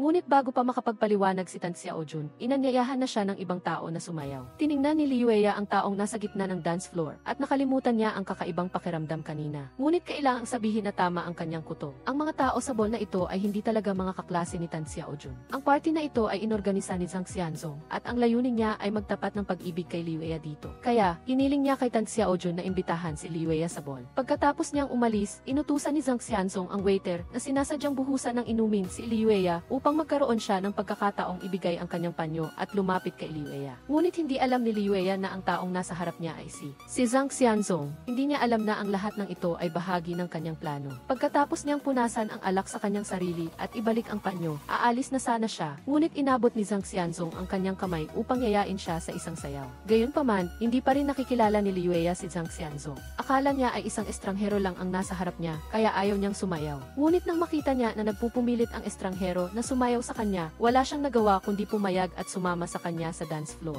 Ang dalawa ay sumayaw ng may perpektong koordinasyon na nakakuha ng atensyon ng lahat. Samantala, sa paaralan, mag-isa na naayos ni Wuxin ang tubo sa dorm.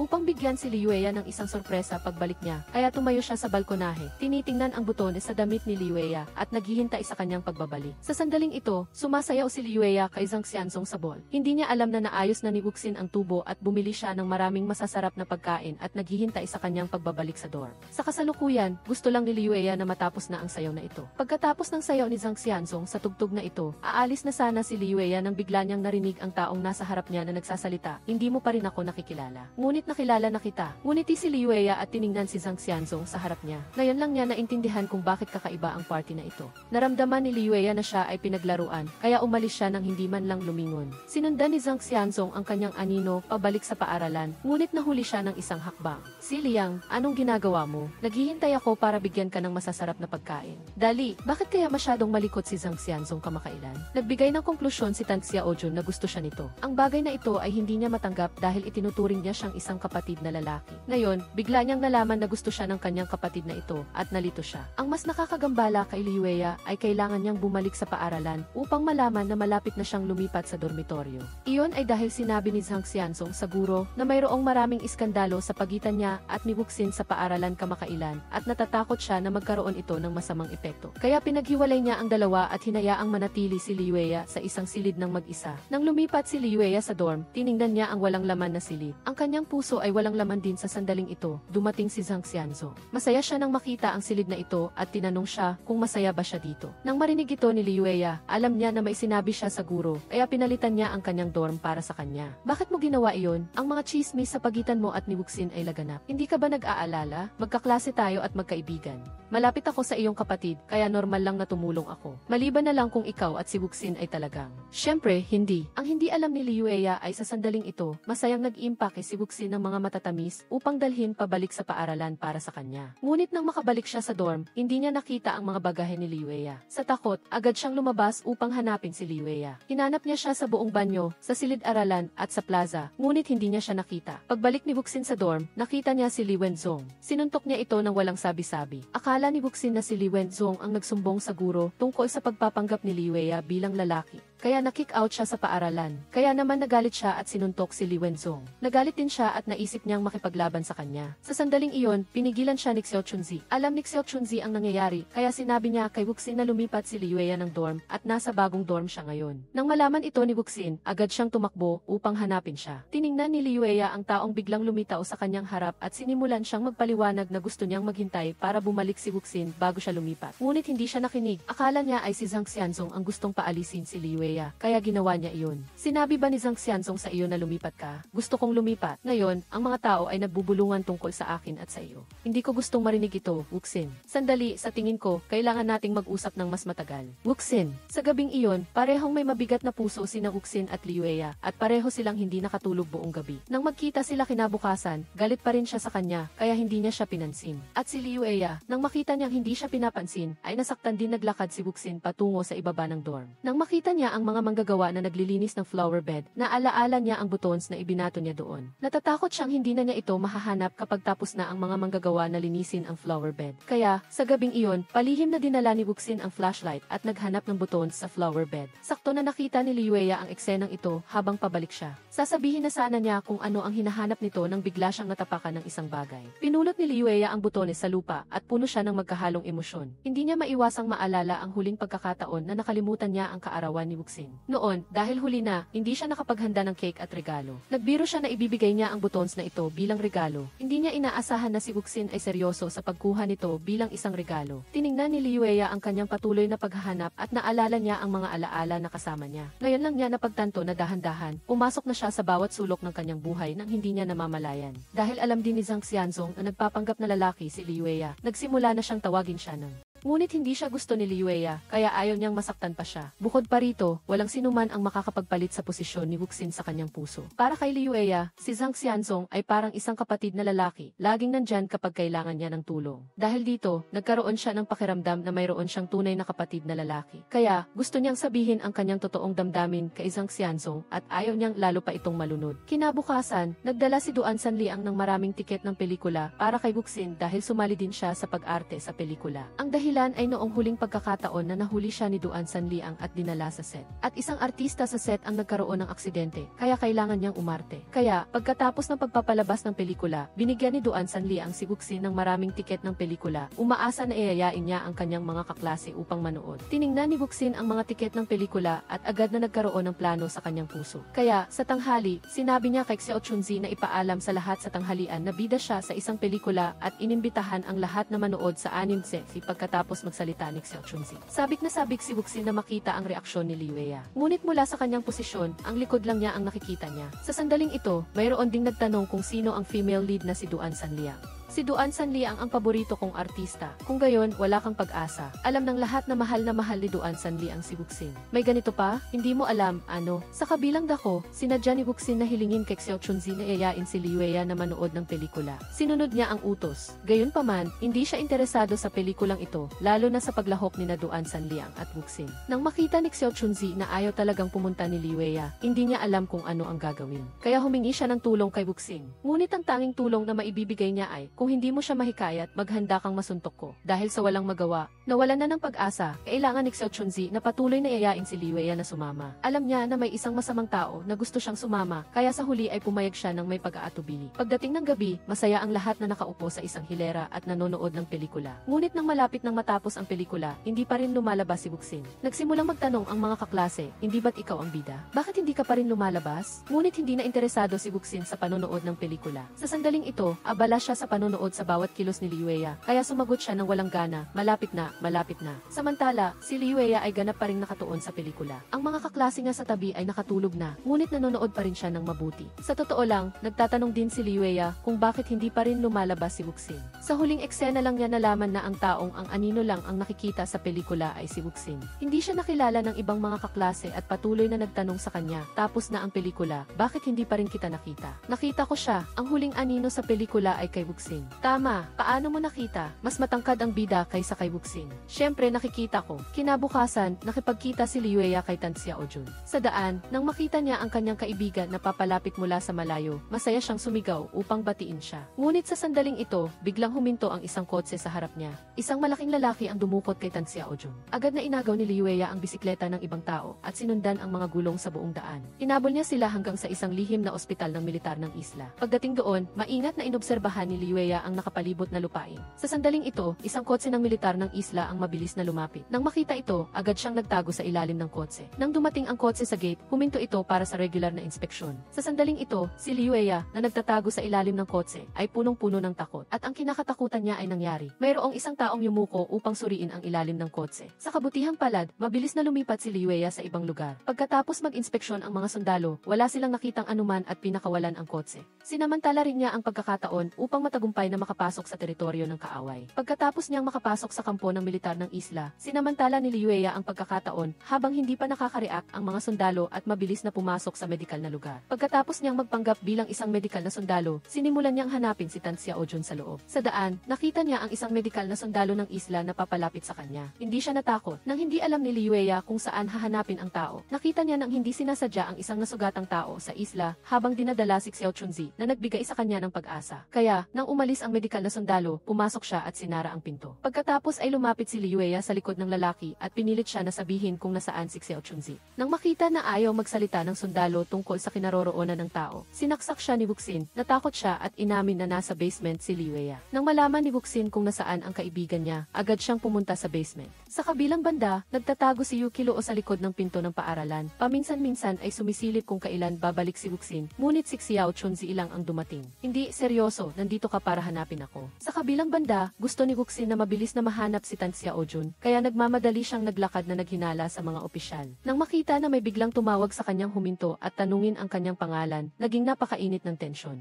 Noong magsasagawa na si Wuxin ng kanyang aksyon, bigla siyang nilapitan ng isang medikal na opisyal na mabilis na nagligtas sa kanya mula sa kapahamakan. Matapos makataka sa panganib, mabilis na natagpuan ni Wuxin ang circuit breaker ng gusali at pinatay ito. Dahil natuklasan ang mandirigma mula sa isla, tumunog ang sirena sa loob ng gusali na nagpahiwatig sa lahat na mayroon ng nakapasok. Dahil dito, naghanap na ang mga sundalo. Samantala, kailangan ni Wuxin na samantalahin ang dilim at tumakas ng patago sa loob ng gusali. Matapos mapatay ang mga gwardiya at medikal na tauhan, nailigtas ni Wuxin ang isang binatilyo na nahuli. Pagkakita sa kanyang nanginginig, tinanong ni Wuxin kung nasaan ang iba pa, dahil gusto niyang malaman kung nasaan si Tan Xiaojun. Ngunit hindi alam ng binatilyo ang sagot dahil hindi pa siya gaanong matagal doon. Dahil wala nang makuha pang impormasyon, nagdesisyon si Wuxin na dalhin na lang siya. Ngunit sa sandaling iyon, nakatanggap ng balita ang militar ng isla at mabilis na dumating upang hulihin si Wuxin. Napilitan siyang kunin ang kanyang sandata at lumaban ng buong tapang. Ngunit naubusan din ng bala ang kanyang baril, kaya nagtago na lang si Wuxin kasama ang binatilyo, naghihintay na mahulog ang kanilang mga kalaban sa bitak. Hindi nagtagal, pinatumba ni Wuxin ang bawat isa sa kanila. Nakita ng opisyal ng isla na bumagsak ang lahat ng kanyang kasama, kaya galit na galit siyang sumugod. Walang takot na lumaban si Wuxin at binugbog niya ang opisyal na iyon hanggang sa hindi na siya makabalik. Dahil sa kaguluhan, nakalusot si Tan Xiaojun sa kanyang pagkakatali at palihim na tumakas mula sa waiting room. Tumakbo siya palabas at nang makakita siya ng mga sundalo, hindi na siya naglakas loob na magpatuloy. Hahanap na sana siya ng ibang lugar na pagtataguan nang bigla niyang makasalubong si Wuxin at ang binatilyo. Agad na hinila ni Wuxin ang kamay ng kanyang kaibigan at nagpanggap na kinakausap niya ito habang paalis sila. Matapos makalabas sa ospital, tumakbo silang tatlo ng diretso sa ligtas na lugar. Ngunit sa puntong iyon, malapit nang mawala ng lakas si Wuxin dahil sa kanyang mga sugat. Nang makita ito ni Tan Xiaojun, mabilis niya siyang dinala sa ospital. Sa parehong sandali, si Yukilo ay nagbibisikleta patungo sa lugar kung nasaan si Wuxin. Base sa sinabi ni Li Wenzhong, nalaman niya na pumunta si Wuxin sa araw na iyon upang iligtas ang kanyang matalik na kaibigan na kinidnap. Kaya, mabilis siyang nagmotor para iligtas siya. Ngunit, hindi alam ni Yukilo na nailigtas na ni Wuxin si Tan Xiaojun at hindi rin niya alam na nasugatan si Wuxin at nasa ospital. Ang tanging iniisip niya ay nasa panganib si Wuxin, kaya gusto niyang mabilis na mahanap ito. Ngunit, hindi umandar ang kanyang motorsiklo at hindi niya ito maayos, kaya labis siyang nadismaya. Gusto sana nilang magpahinga sa probinsya ng ilang araw at gusto rin ni Shen Zhongshan na ihatid siya sa kanilang bahay sa probinsya. Ngunit, ayaw ni Wuxin na abalahin siya, kaya tumanggi siya. Pagkatapos niyang tanggihan si Shen Zhongshan, bumukas ang pinto ng kwarto. Pumasok si Yukilo at nang makita si Wuxin, puno siya ng pag-aalala at galit na hindi siya makapagsalita. Nang makita ito, isa-isang umalis ang iba pang tao sa kwarto upang bigyan sila ng pribadong oras. Tiningnan ni Yukilo ang taong nakaupo sa kama ng ospital. Sa kaloob-looban niya, nanggagalaiti siya at sinisisi ang sarili. Nang makita niya kung gaano siya kaaalala kay Wuxin at paalalahanang magpahinga, lalong hindi niya mapatawad ang sarili. Pakiramdam niya ay hindi niya napansin ang pagkawala ni Wuxin ng mas maaga. Maliwanag na noong nakaraang gabi, nakatayo siya sa harap ng pintuan ng dormitoryo ni Wuxin, ngunit hindi siya pumasok kaya hindi niya ito napansin. Kaya, dapat sana ay mas maaga siyang pumasok upang malaman na wala siya doon. Sa ganoong paraan, sana ay mas maaga niya siyang nahanap at hindi sana siya nasa kama ng ospital ngayon.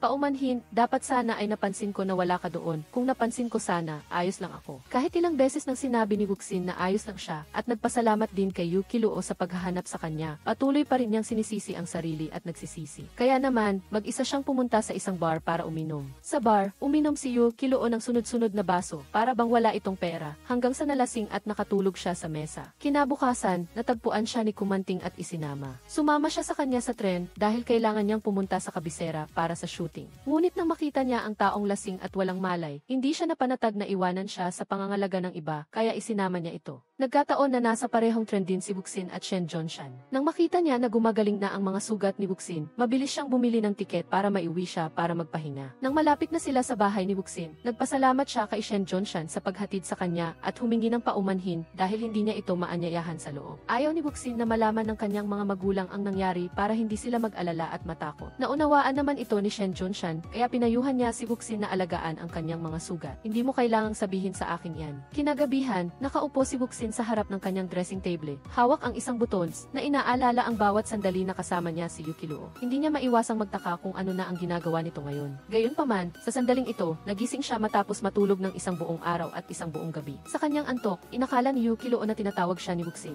Ngunit nang marinig niya ang tunog, nalaman niyang hindi pala iyon. Dinilat niya ang kanyang mga mata at tumingin sa tabi niya, at nang makita niya ang kanyang katabi, nagulat siya. Kaya, mabilis na tiningnan ni Yukilo ang kanyang mga damit. Nang malaman niyang buo pa ang mga ito, nakahinga siya ng maluwag. Pagkatapos mag-relax, mabilis na bumangon si Yukilo para isuot ang kanyang sapatos sapatos at balak niyang bumalik sa paaralan. Nang sabihin ni Kumanting na kailangan niyang bumili ng tiket sa tren para makauwi, nalaman niyang nasa kabisera na sila na malayo sa paaralan. Nang marinig ito, galit na tiningnan ni Yukilo si Kumanting.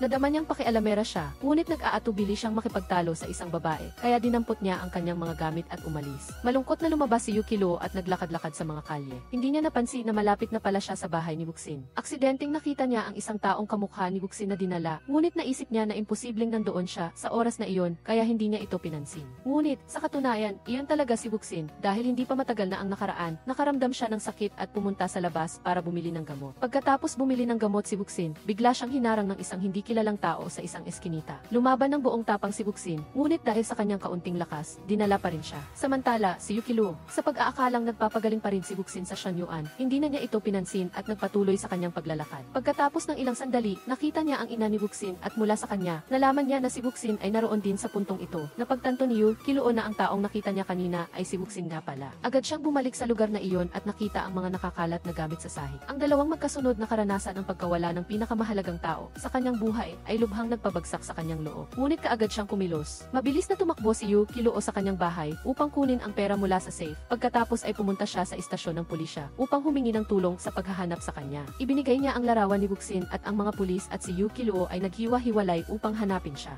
Sa buong kabisera, lahat ay may dalang larawan ni Buksin. Nagtatanong sa mga dumadaan kung nakita nila ang taong nasa larawan. Ngunit pagkatapos ng isang buong hapon ng pagtatanong, walang nakakita sa kanya. Dahil dito, labis na nadismaya si Yukilo habang naglalakad sa mga kalye. Naalala niya ang kanyang mga alaala kasama si Buksin. Patuloy na naghahanap si Yukilo, ngunit hindi pa rin niya makita si Buksin. Sa sobrang pagod, umupo na lang siya sa isang sulok ng pader. Sa sandaling ito, nakahanap ang istasyon ng pulisya ng isang grupo ng mga babae na ikinulong at tinawag nila si Yukilo para sa pagkakakilanlan. Pagdating niya at pagkakita sa mga babae, hindi niya nakita ang taong hinahanap niya at muli siyang nadismaya. Ang kanyang puso ay parang nasa apoy dahil sa takot na nasa panganib si Buksin. Samantala, nagising na si Buksin pagkatapos siyang kidnapin. Agad niyang pinagmasdan ang mga tao at ang kapaligiran. Nakita niya na kumakain ang mga tao, kaya sinamantala niya ang pagkakataon habang walang nakatingin at sinubukang alisin ang tali. Ngunit bago pa man niya ito tuluyang maalis, nahuli na siya. Tiningnan ni Buksin ang taong papalapit sa kanya. Marahil ay para lang sa pera ang kanilang ginagawa at hindi pa niya alam kung sino ang nasa likod nito. Kaya, sinabi ni Buksin sa kanila na papayag siyang bayaran sila ng doble, basta palayain lang siya. Ngunit tumanggi ang mga kidnapper. Sinasabing kailangan nilang sumunod sa mga tuntunin ng propesyon. Nang makita na matigas ang kanilang loob, hindi na nagsalita pa si Buksin. Sinipa niya ang isa sa mga tauhan at nakipag-away sa kanila. Sa huli, nakalaya si Buksin mula sa pagkakatali. Mabilis niyang pinabagsak ang mga ito at tinanong, "Sino ang nagpadala sa inyo? Hindi ba kayo magsasalita? 2 hapon, ibinigay nila sa amin ang larawan mo kaya ka namin dinukot." Matapos malaman kung sino ang nasa likod nito, mabilis na tumakbo si Buksin pauwi. Nang makita ng kanyang ina na ligtas siyang nakauwi, gumaan ang kanyang pakiramdam. Nagtanong siya kay Buksin, "Nakita mo ba si Yukilo?" Inakala ng kanyang ina na iniligtas siya ni Yukilo, kaya labis siyang nagpapasalamat dito. Ngunit hindi alam ni Buksin na naroon din siya. Nang malaman niya na hinahanap siya nito sa kung saan-saan, agad siyang tumakbo palabas. Gusto niyang sumakay ng rickshaw para hanapin si Yukilo. Ngunit abala ang mga driver sa paghahatid ng mga pasahero. Ngayon, abala ang buong lungsod sa paghahanap sa kanya. Nang makita na ayaw huminto ng driver, tumakbo si Buksin sa harap niya. Nang matanto ng driver na si Buksin pala ito, mabilis niyang pinasakay si Buksin at dinala siya para hanapin si Yukilo upang makakuha ng pabuya. Matapos ang isang buong araw at isang buong gabi ng paghahanap, hindi pa rin nila siya makita, kaya naging mainisin na siya. Sa kanyang pag-aantok, narinig ni Yukilo na may tumatawag sa kanya mula sa likuran na nagsasabing natagpuan na nila ang tao. Hindi siya makapaniwala, kaya lumingon siya, takot na madismaya muli. Nang malinaw na makita ni Yukilo na si Buksin iyon, dahan-dahan siyang lumapit sa kanya. Maraming gustong sabihin si Yukilo, ngunit hindi niya mailarawan ang pag-aalala na nadarama nilang dalawa. Ngunit dahil sa labis na pagod, bigla na lang nawala ng malay si Yukilo sa kinatatayuan niya. Sa takot at pag-aalala, mabilis siyang dinala ni Buksin sa bahay nila para alagaan. Kahit na wala pa siyang malay, patuloy na tinatawag ni Yukilo ang pangalan ni Buksin. Habang inaalagaan siya, napansin niya na mahigpit pa rin na hawak ni Yukilo ang butones na nagdulot ng halo-halong emosyon sa kanyang puso. Dahil sa maingat na pag-aalaga ni Buksin, unti-unting gumaling ang mga sugat ni Yukilo. Nagluto pa ang ina ni Buksin ng pampalakas na sopas para sa kanya, na halos masuka na siya sa sobrang dami nito. Ngunit, wala siyang magawa dahil sopas iyon na niluto ng kanyang magiging biyenan, kaya kailangan niyang suportahan ito. Wala siyang magawa kundi mapilitan na inumin ang sopas. Ngunit aksidente siyang nakatapon ng kaunti.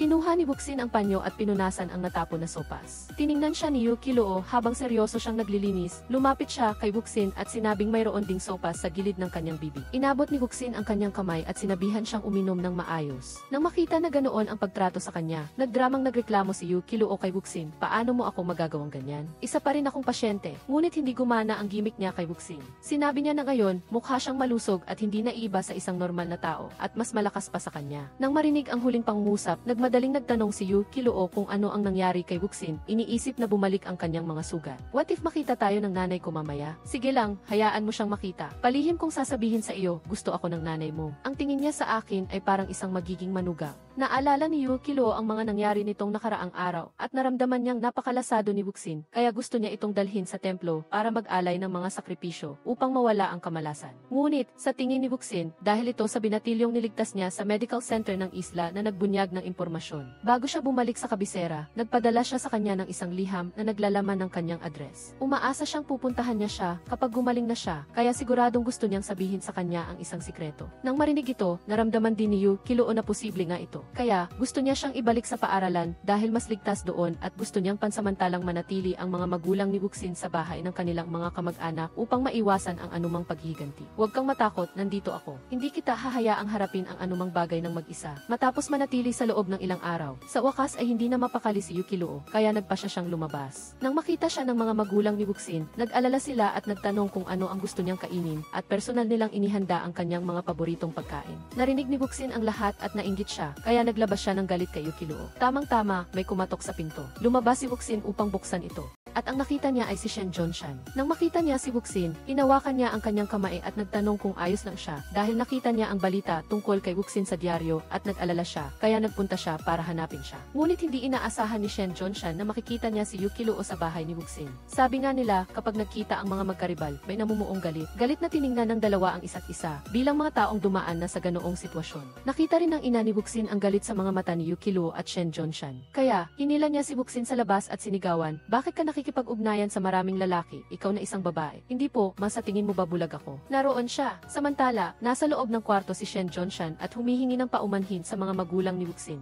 Sinabi niya na nabasa niya ang balita tungkol sa pagkidnap kay Wuxin sa dyaryo, kaya nagmamadali siyang pumunta doon at hindi na siya nakapagdala ng regalo, kaya sana ay maintindihan sila. Hindi pinansin ng mga magulang ni Wuxin ang mga bagay na ito. Mas interesado sila kung kailan pa sila nagkakilala ni Shen Zhongshan. Para matulungan si Wuxin na itago ang kanyang pagpasok sa military school, sinabi niya na nagkakilala sila sa isang party. Naalala rin ng ama ni Wuxin si Shen Zhongshan at na siya ay isang military student tulad ni Yu Kiluo. Nagtanong siya, magkaklase ba kayo? Opo, magkaklase kami. Anong pagkataon, hindi ba? Magkaibigan pa kami. Nang makita ang awkward na sitwasyon, mabilis na pinalitan ng ina ni Wuxin ang usapan. Sinabi niyang maghahanda na siya ng pagkain. Nang makita ito, magalang na inanyayahan sila ng ama ni Wuxin na manatili at kumain. Ayaw na ni Wuxin na manatili pa doon, kaya pumasok siya sa kusina para tumulong. Pagdating niya sa kusina, sinigawan siya muli ng kanyang ina. Sinisisi siya kung bakit hindi niya tapusin ang kanyang relasyon sa dalawang lalaking ito. Paulit-ulit na ipinaliwanag ni Wuxin na hindi iyon totoo, ngunit hindi siya pinaniwalaan ng kanyang ina. Mas gusto niya si Yu Kiluo, kaya sinabi niya kay Wuxin na pagkatapos nilang kumain, formal na paalisin si Shen Zhongshan. Habang kumakain, nanatiling malamig at tahimik sina Yu Kiluo at Shen Zhongshan at patuloy na nagtitigan ng masama sa isa't isa. Nang makita ito, sinenyasan ng ama ni Wuxin ang kanyang ina na magsalita para mapatahimik ang tensyon. Mabilis siyang nagsalita at inanyayahan silang lahat na kumain. Huwag kayong mahiya, isawsaw niyo ang karne sa sausawan na nakahanda na. Nagsimula na silang kumain. Tahimik na kumakain lang sa isang tabi si Wuxin habang tinitingnan si Yu Kiluo at pagkatapos ay si Shen Zhongshan. Nag-iisip siya kung paano mapapahupa ang tensyon. Sa wakas, natapos din ang hapunan sa isang awkward na kapaligiran. Nagpaalam na si Shen Zhongshan at umalis na. Bago siya umalis, nagtanong siya kung maaari siyang ihatid ni Wuxin sa labas. Tuwang-tuwa na sumang-ayon ang mga magulang ni Wuxin. Dahil dito, labis na nagalit si Yu Kiluo na halos magitngit ang kanyang mga ngipin. Ayaw niyang ihatid siya ni Wuxin, ngunit hindi siya makapag-react sa harap ng mga nakatatanda. Wala siyang magawa kundi panoorin na lang si Wuxin at Shen Zhongshan na umalis. Nang ihatid niya siya sa labas, matagal na niyang gustong malaman kung kailan niya nalaman na isa siyang babae. Ngunit si Shen Zhongshan, na matagal nang nakakaalam, ay ayaw magsabi kaya nagkunwari siyang hindi niya matandaan. Pinaalalahanan niya si Wuxin na bumalik sa paaralan at sa isang seryosong tono, sinabi niya na bibili siya ng tiket sa tren kinabukasan at sabay silang babalik sa paaralan. Gusto sana ni Wuxin na tumanggi, ngunit hindi siya binigyan ni Shen Zhongshan ng pagkakataon. pagkakataon. Sinabihan niya siyang magpahinga ng maaga at umalis na. Wala nang magawa si Wuxin kundi panoorin si Shen Zhongshan na umalis at bumalik sa loob. Nang siya ay bumalik, nakita niya si Yu Qiluo na matagal nang naghihintay sa ibaba. Anong ginagawa mo dito? Naghihintay sa iyo, ano pa? Umalis na siya, kaya hinahanap-hanap mo na siya. Manahimik ka, tignan mo ang sarili mo, parang wala ka sa sarili. Kinaumagahan, maagang dumating si Shen Zhongshan para sunduin si Yu Qiluo at Wuxin para bumalik sa Shanyuan. Sinabihan niya silang sumakay sa kotse, ngunit nagbigay ng dahilan si Yu Qiluo dahil ayaw niyang sumakay sa kotse ni Shen Zhongshan. Ngunit hinila siya ni Wuxin papasok, kaya sumakay silang tatlo sa kotse at pumunta para hanapin ang binatilyong niligtas ni Wuxin. Isa siyang pintor na pumunta sa Shanyuan para magpinta ng iba't ibang tanawin. Nagtaka siya na ang puting lalaki na kasama niya ay laging pumupunta sa mga liblib na lugar, kaya nagduda siya na ang puting lalaki ay isang geologist. Ito ang dahilan kung bakit siya kinidnap at tinanong ng mga tao sa isla kung saan pumunta ang puting lalaki at ano ang ipininta niya. Sa huli, sinabi niya ang lahat maliban sa ibang lugar na tinutuluyan ng puting lalaki. Kaya, pumunta ang grupo ni Wuxin doon. Pagpasok nila sa apartment, hinanap ito ni Wuxin ng maigi, ngunit wala pa rin siyang nakitang anumang mahalagang impormasyon. Tamang-tama, habang wala pa rin silang nakukuha, dumating ang mga taga-isla. Pagkatapos, nagsanib puwersa silang tatlo at nakipaglaban ng husto sa mga taga-isla. Dahil sa hindi pantay ang kanilang lakas laban sa kalaban, hindi sila naglakas loob na mag-aksaya ng kahit isang bala. Nakita ni Shen Zhongshan ang salamin sa tabi niya at ginamit niya ito para tingnan ang posisyon ng kalaban. Pagkatapos ay tinulungan niya si Yu Qiluo na patumbahin ang isa-isa sa kanila. Sa sandaling ito, aksidenteng nakita ni Wuxin ang talaarawan na nakatago sa loob ng picture frame. Nakipagsapalaran siyang kunin ito. Sa kabutihang palad, mayroon siyang fire support mula kina Yu Qiluo at Shen Zhongshan. Nakuha ko na, tara na. Pagkatapos niyang sabihin iyon, kinuha ni Wuxin ang mahalagang bagay at tumalon sa bintana upang tumakas. Dahil sa kanilang suporta, nakabalik silang tatlo ng ligtas sa paaralan. Kinagabihan, nagtipon-tipon sila para tingnan ang talaarawan na nakuha ni Wuxin. Akala ni Yu Qiluo ay nasunog na ito noong hapon. Pagkatapos tumalon sa bintana si Wuxin at tumakas, aksidente siyang hinarang ng isang babae sa kalye. Maliwanag na gusto ng babae ang nasa kamay ni Wuxin, kaya kinuha ni Wuxin ang isang walang halagang talaarawan na kinuha niya sa apartment at itinapon sa apoy para sunugin. Ang galang na ito ay nagpabiktima sa babae. Nang makita niyang nasira ang ebidensya, umalis siya kasama ang kanyang mga tao. Matalino, paano ko hahayaang masunog ang isang mahalagang bagay na iyon? Ano ang nakasulat dyan? Hindi ko maintindihan. Mayroon ba sa inyo ang nakakaintindi? Huwag kang tumingin sa akin. Hindi ako marunong bumasa. Nang makita ni Wuxin na wala sa kanila ang nakakaintindi, hindi rin niya alam kung ano ang gagawin. Sa sandaling ito, gustong subukang isalin ni Shen Zhongshan. Pagkatapos ng ilang araw na pananaliksik, sa wakas ay nalaman ni Shen Zhongshan ang sikreto sa talaarawan. Ang totoo, palihim na hinahanap ng geologist ang mga mineral deposit para sa pagmimina ng mga Hapons. Hindi nagtagal, nakarating ang impormasyong ito sa matataas na ranggo ng general. Dumating siya para bigyan sila ng misyon na protektahan ang minahan. Naminahan sa Laiho Military Academy. Dahil sa misyon na ito, naging target ng mga taga-isla ang Laiho Military Academy. Pagkatapos ng labanan, tuluyan ng nawasak ang base ng kalaban. Lahat ay masaya sa nangyari. Sa wakas, matapos matupad ang kahilingan ng kanyang kapatid, umalis Siksik Siang at Yu Qiluo sa Laiho Military Academy para mamuhay ng sarili nilang buhay. Nagtatapos ang pelikula dito. Paalam at hanggang sa susunod na video.